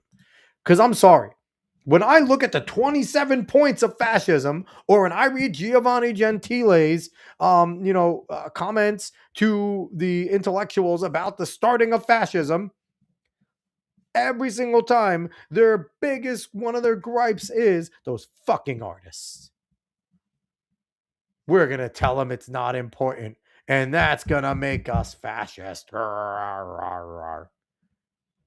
Like, what an uninformed dumbass. Like, Guillermo del Toro is brilliant in terms of his movies. I like most of Guillermo del Toro's movies. But what a fucking dumbass. What a stupid comment. Like, this just goes to show you that just because you're creative doesn't mean you're smart. There's a lot of creative retards out there. And like this right here, they think they can debase everything that makes us a little better, a little more human. And that, in my book and in my life, includes monsters. Like, I get it. You have the mind virus, Guillermo del Toro. You're a retard, dude. You're great at making movies, but a prelude to fascism? And again, it's because they can't admit that this is honestly, it's stupid, right? Because it's not a prelude to fascism. It would be more of a prelude to communism, which he can't admit, right? Because that's one of his ideals. Probably he's probably a super leftist. And again, fascism is on the left, but it's the right arm of the left. It's the more authoritarian arm of the left. But the funny thing is what he says there. Someone telling you art isn't important, we all want sameness, is communist. It's a prelude to communism. Because if you look at Soviet art, you look at communist art is fucking terrible. Communist architecture is fucking terrible. Their movies suck because it's all about sameness. It's not about individuality. It's all about the collective and what the collective should be. So it's really funny that what he describes isn't fascism, because he doesn't know what the fuck it is. It's communism, Marxism. But I'd imagine Guillermo del Toro wouldn't say that, because he wouldn't agree with me. Because he can't talk bad about his ideology, which I don't know Guillermo del Toro's ideology or his politics. I could kind of guess it by what he said. And I'd imagine if I talked to him about Che Guevara, he'd fucking love Che Guevara, a brutal, murderous, terrorist Marxist. But again, I just wanted to bring that up because guy's a moron and a brilliant artist in terms of movies and the things that he does and what he brings to life and his animation and his style is just awesome. I'm a fan of Guillermo del Toro's movies. But this is another one of those things of keep your opinions are invalid. The opinions of celebrities is 100% invalid. And that's one of the beauties of the internet is we've discovered that they're not relevant. So here's another thing I want to bring up in the movie-ish area. It is a movie area, a TV movie. And maybe when I hang out with David tomorrow, maybe we'll get a little more deep into this because Dave will definitely have something to possibly say, or it might not be too interesting to him. But from our buddy Master of the TDS, former guest over here, he has a picture quoting discussing film. Dave Filoni and Lin-Wen Brennan will reportedly replace Kathleen Kennedy as the new co-president of Lucasfilm. Now, it's always scary because when you do co-presidents, you don't have any presidents, right? Like when it's like in the football adage, when you have two quarterbacks, you don't have any. They say here, Brennan is getting promoted from general manager and will oversee executive duties while Filoni will lead all creative development. I mean, Dave Filoni's not much better. It's not like we've improved. Yes, Kathleen Kennedy sucked, but Filoni's not much better. Filoni's overseen a lot of hot fucking garbage from Star Wars 2 and Disney. So it's like, what are we doing? Is any of this getting better at all? And I mean, Master of the TDS had a great comment here. Okay, good luck with that, I guess. Like, yeah, that's exactly, what are you going to say? Oh, that's great, Filoni. Cool. Why? Because we like Clone Wars 15 years ago? He's not the same guy. He's got nothing. So as a Star Wars fan, I'm not excited about this. Might as well have kept in Kathleen Kennedy. She's probably tired of just being the punching bag and is like, I'm out. You fuckers can have it now. She made enough money off the dime of ruining that friggin' franchise. And now Filoni, who, you know, when he was mentioned coming back, was supposed to be a savior and made a bunch of fucking hot garbage again. So has anything gotten better? Disney's just going to waste a whole bunch of money again by making more Star Wars shit. I mean, if Dave Filoni comes in and the first thing he does is say, okay, fuck the Rey trilogy, we're not doing that. Maybe I'll sit there and go, I'll listen. But that may be the only thing he could do that would get me back on board. Because what is the true difference between Kathleen Kennedy and Dave Filoni? They've been arm in arm for years now and doing the same things. With Filoni already having a lot of creative ability, right? So is anything going to change? No, absolutely not. Nothing's going to change. But speaking of changes, we're coming back to our buddy Master at the TDS. And he says here, Disney has acquired the streaming rights only for Back to the Future. The property has always been associated with Universal. But now, if you want to watch Back to the Future, you need a Disney Plus subscription. This had better not lead to the acquisition of any additional rights to the franchise. That line should never be crossed. And here he posted up a picture of the article. I don't know where it is from. And he says Disney's to secure. So right there, they secure the long-term rights. And, you know, it's good he has some physical copies so that he won't be fucked right there. But yeah, no, that is the reason why it sucks is because Disney doesn't let these things lie. There is a really good chance that now that they got the streaming rights, they are going to push to get some creative rights. Maybe not all of them, but some. And some will be enough for them to create a terrible either movie or series. One that does not do respect to anything of the old one at all.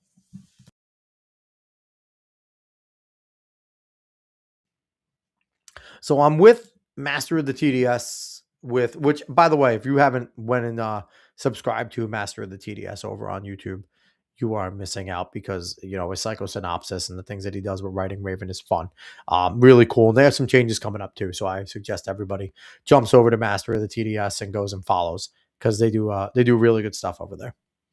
But Yeah, no, that I agree. The line should never be crossed with any additional rights, but money talks. That's the unfortunate part. And Master of the TDS knows this. Money talks. And Disney, despite losing, $1 billion this year, still has a lot of money to spend. And they are going to keep on spending it until, they get whatever they want. Do I think that in the future, Disney will get the streaming rights and more and additional rights to create something new at Back to the Future? Probably. This is a door opener. Disney is not going to get the streaming rights if they didn't have future plans of doing a work with it. So unfortunately, as much as I don't like it, Master of the TDS doesn't like it, they're going to more than likely get their way. So that's unfortunate right there. And I wanted to share this funny little thing here because what'd I do? I did it. I did this a lot the other night where I just like got out of the streaming tab, but I caught it this time, guys. I'm learning. Caught it before I pulled something else up. But I want to get our boy Epic Mike here. He put this up and someone tagged him in it. This comic from Avatar, which is one of a lot of people things are starting to realize. So let's see this comic. I thought it was funny. It says, we use this for having sex, and it's the hair pieces. We also stick it in our animals. Again, having sex with the animals. Then the people look at each other and they start fucking killing the Na'vi, which is absolutely hilarious. And one of the things that Mike has been saying, and this is what he says about movies, they had sex with a tree and y'all let that slide. And that has been, if you watch Tuesday night's main event, Friday Night Tights, or if you just watch Meek on his own streams, which is another person I will say, go and have go and follow Epic Mike. Mike, his Sneak Meek and scary streams and stuff that he does, his interaction with the chat is next level. Mike's a really cool dude. Has fun shows. He's a good gamer too, so it's fun watching him play games. But he's entertaining. Really works well with the chat. And Tuesday night's main event, Friday Night Tights are also solid to watch and stuff. So, but yeah, no, that's been his biggest criticism. And you will see if you're there and anyone brings up Avatar, it's very consistent. They had sex with a tree and y'all let it slide. And it's true. In the first one, they fucked the tree with their hair and everyone's just like, I guess we accept this. They have sex with everything with their hair. It's very weird. James Cameron's a fucking weird dude. Nate G saying Michael J. Fox will have a daughter that erases bigotry. Yeah, and it'll be someone like Phoebe Waller-Cates or the like that'll do it too. Someone that like looks exactly like the woman that you would expect to star in that type of movie.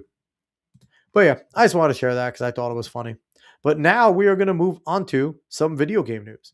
I didn't think I was going to get through all my stuff today, and at this point, I only have a few left. I'm just fucking determined to get through it all at this point because why not? We're just running through things here, and we might as well keep going. So, Cabrutus, who was famous for became famous for starting the group Sweet Baby Inc. Detected over on Steam and getting the Sweet Baby Inc. people to go after him, and that just only blew him up more. And now he runs the DEI detective group, which is an overall thing over in Steam, so that people will know if there's a DEI consulting group involved, he's going to put him in there, and that pisses the leftists off. But that's good. I'm happy Cabrutus did it. So here he is. He posted up a picture from an article saying next step is the AI playing the game for the player. Game journal's gonna love it. And here's a picture he posted up. And this says, Sony AI patent will see PlayStation games play themselves when players are stuck.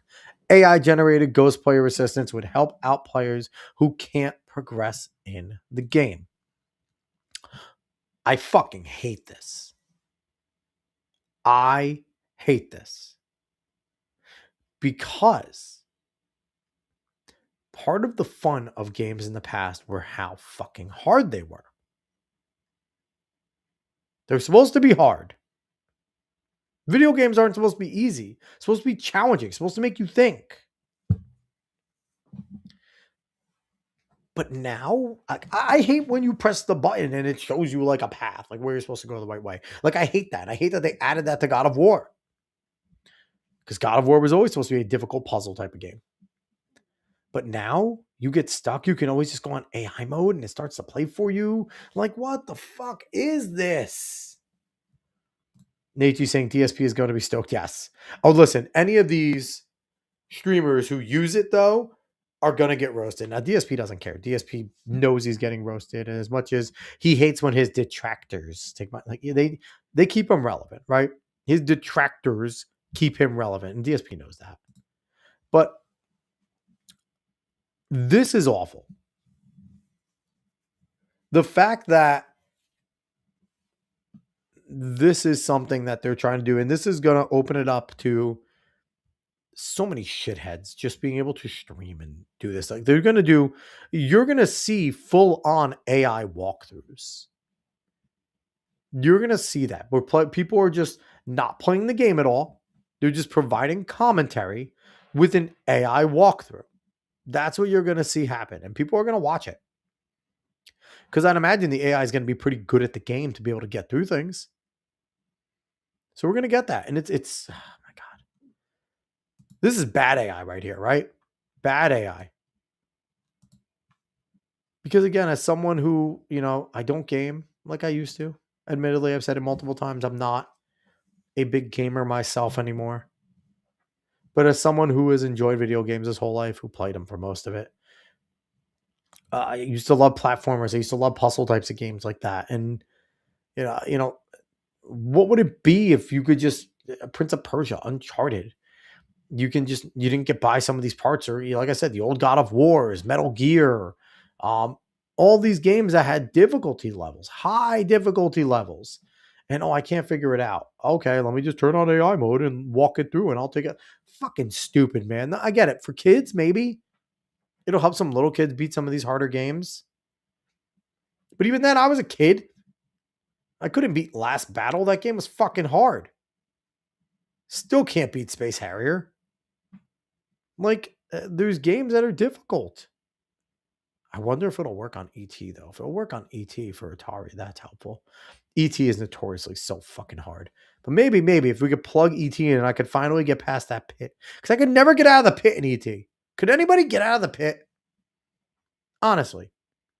Has there ever been anybody that has ever played the ET game that, number one, didn't fall into the pit, and number two, could ever get out of the pit? I could never get out of the pit. Played that game multiple times, ended up in that fucking pit, never came out. It was terrible. Terrible experience. God, I hate that game. And I also hate this because this is just going to cause problems. Going to cause problems.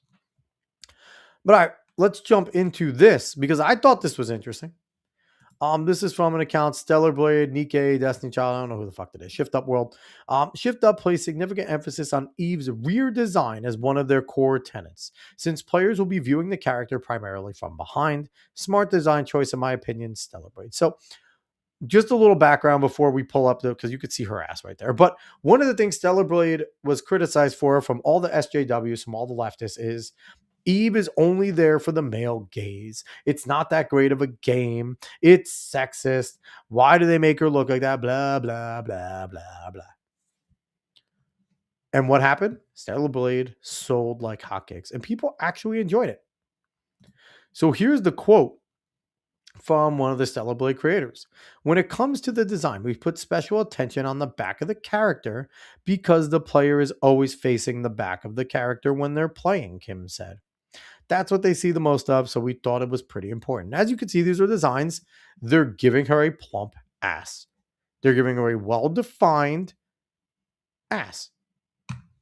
And again, that's smart. Because when you're playing video games, when you're doing these types of things, when you're reading a manga, a comic, which is why like female superheroes are all busty and have like plump asses, right?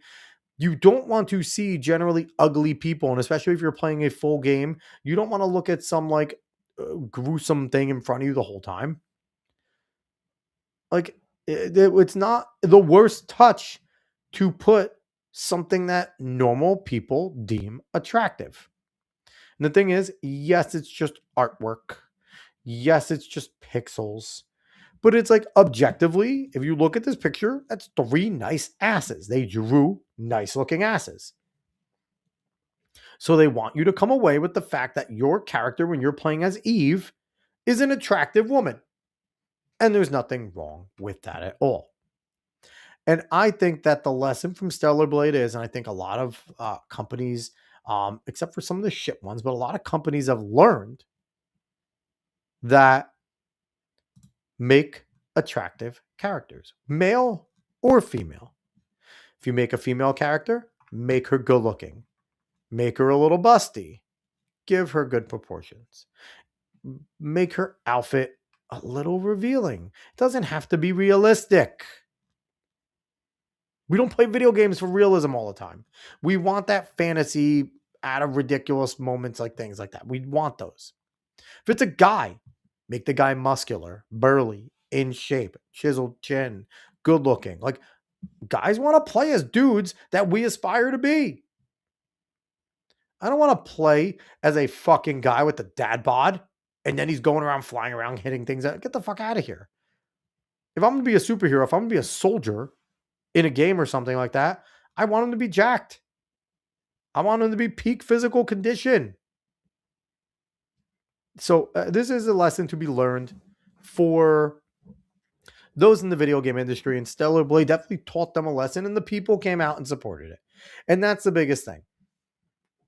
If the side that I'm on of gaming and a lot of things with the looks of the characters or gameplay or stories or what we want in games or out of games, if we were wrong, our games wouldn't make any money.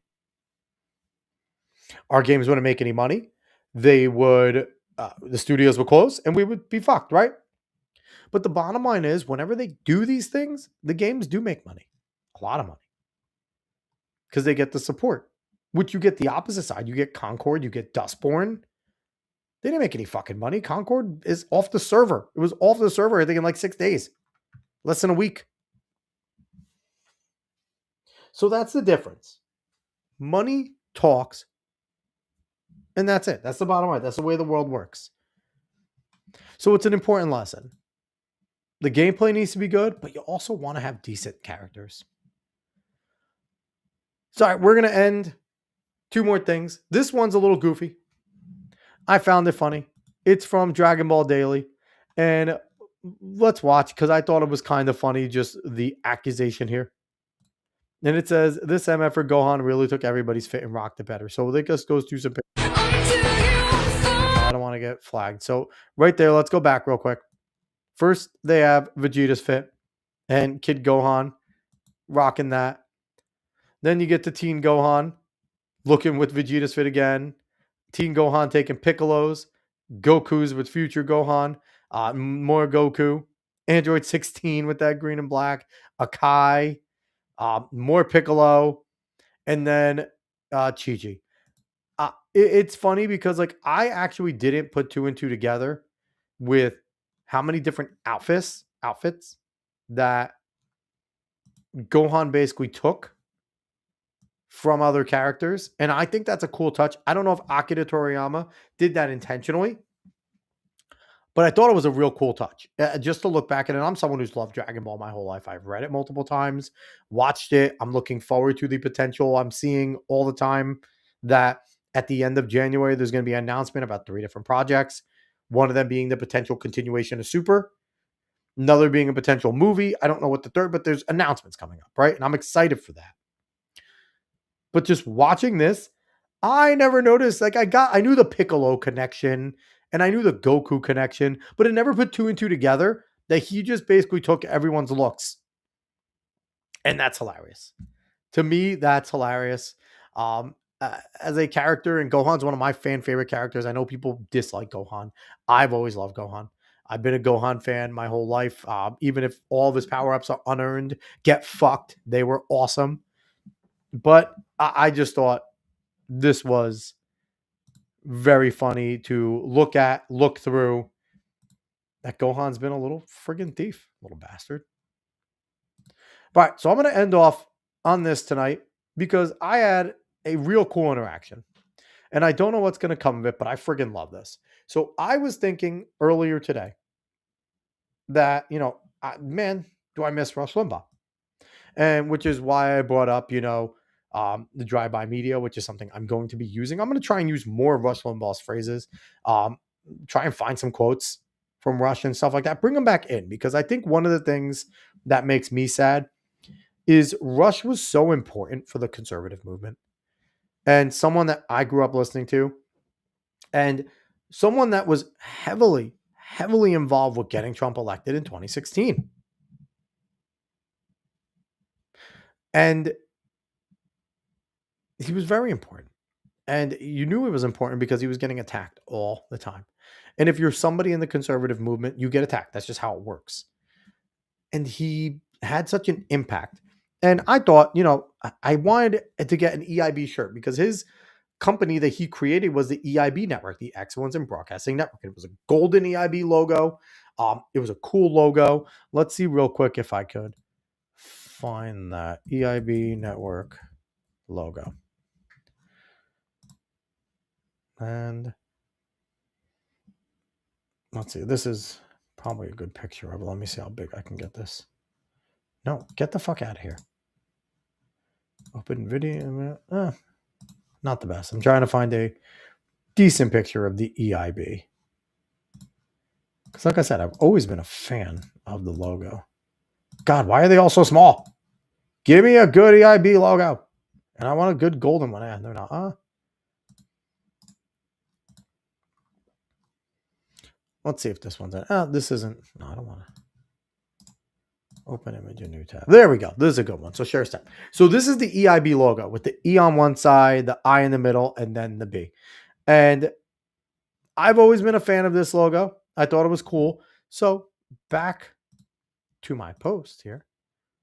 I said, I'd love to be able to buy an EIB Network shirt to wear on streams in honor of Rush. Anywhere I can get one. And I tagged his brother, David Limbaugh, and Bo Snerdley, who was the producer of his show. Really cool. Dave Limbaugh responds and says, what size are you? And I said, size large to still fit. Would also love to have you on the podcast if you'd be willing. Now, I have no clue if Dave Limbaugh is going to come on the podcast. I don't know if Dave Limbaugh is going to send me a shirt. But man, it's so fucking cool that David Limbaugh responded. Like, that to me is kind of like a pinch me moment. Because like I said, I am a big fan. I grew up listening to Rush. And Rush has talked about his brother occasionally on his show and things like that. So I knew David existed.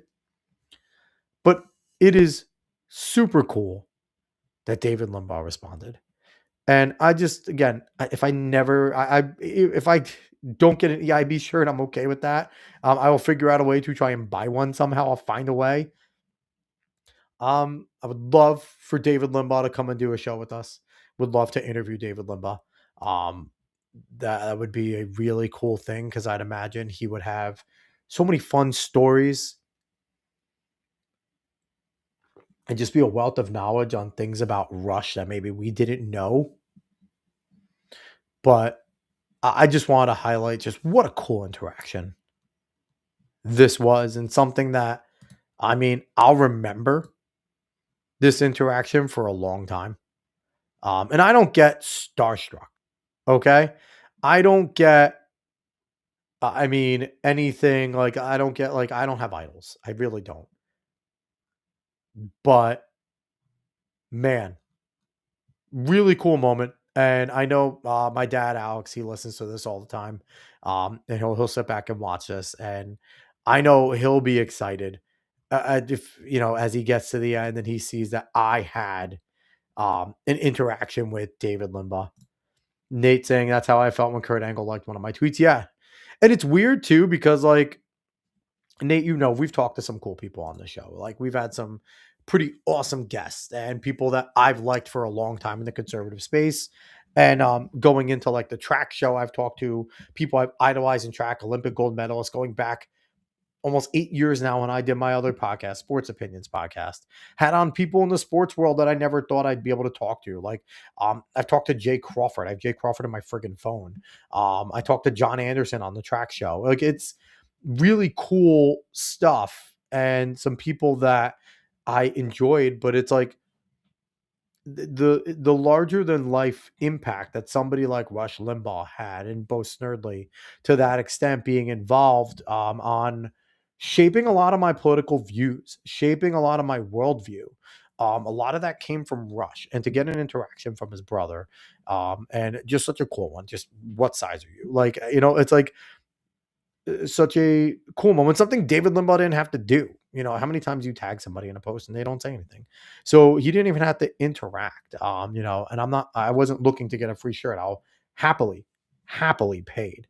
Happily pay for it because I just think it'll be awesome just to sit here and have the friggin' EIB across my chest. That'll be so cool for me. So yeah. Nate saying you've had some awesome guests and got Tulsi Gabbard where she is. We did have a hand in that, I believe. Firmly believe we did. But yeah. So outside of that, I just wanted to highlight that because I just thought it was really cool. And once again, if I don't end up, getting a free shirt from David Limbaugh or he never comes on the show, that's okay. This is a cool memory. It's a very cool memory, a very cool moment in podcasting. And this is, one of the reasons why I do truly enjoy doing the show is these moments. I don't make money yet. I'm not monetized. I hope to eventually get there. I'm going to hopefully, again, I said it again, I'm grinding to try and get there. But man, some of these moments, some of the people I get to talk to, some of the people I get to interact with make this worth it if it never, ever, ever, ever brings a dime to my name. So Nate saying you should reach out to Tulsi. I'm going to let Tulsi be in the administration first. I don't think anyone in the administration has done any rounds on some smaller podcasts or like even major ones. They're kind of sticking to the regular media, which is fine. I don't know if Tulsi would be happy with me because I'm still not a massive fan of hers. I like her more than most leftists, but I still think she's on the left. But hey, listen, she seems like someone who wouldn't be deterred by that, would still possibly come on if she saw value in it. So who knows? Maybe when she's eventually out of the administration, I'll reach out to her and we'll see. And they say, tell her to say thanks. I mean, here's the thing. If I could show her that, I was at least on the cheerleading side of getting her, thinking that she would be a net positive. Because I think I was one of the people I wanted her to be a part of the military side of things and stuff like that. Because if we're getting anyone in there for that to like rally the left to come over, she was one of those people. I think she would say thanks. I think she would. She seems like the type of individual who would have no qualms in saying something like that. So, but all right, I'm gonna boogie out of here. David never responded. David hates me, but yeah. Outside of that, I appreciate. Nate, always appreciate you hanging out, man. You're awesome as always. And anyone that watched wherever they watched from, thank you very much. YouTube X, Facebook, Kick, Rumble. We are all over there. Like, share, follow, leave comments, do all that good stuff. We will always appreciate it. And Dave and I will be back tomorrow. No idea what we're talking about. No idea what we're doing. I'm leaving that in David's hands. When David's here, I make him do some work. So that's about it. So yeah, that's true. I had Pastor Scott on. He asked him about Tulsi, and Tulsi's on team. Yeah, it's true. We did have Pastor Scott on. Pastor Scott's a cool dude. I'm looking forward to having Pastor Scott again in some point. So, and Nate's saying conspiracy. I think not. You know what, Nate? I'm going to give you the credit because you asked him about it, not me. We were only the vehicle for you to ask the question. It really is the Nate G that got Tulsi Gabbard on Team Trump. I'm going to firmly believe that. But yeah, outside of that, I'm going to boogie out of here. It is time for me to go to sleep. I got work in the morning, but I'll be back tomorrow. So I appreciate everyone for watching. Go follow us and go follow us on all the socials at the Alex Cuesta Show. So everybody, I appreciate you all for watching. Thank you so much. Have a good night.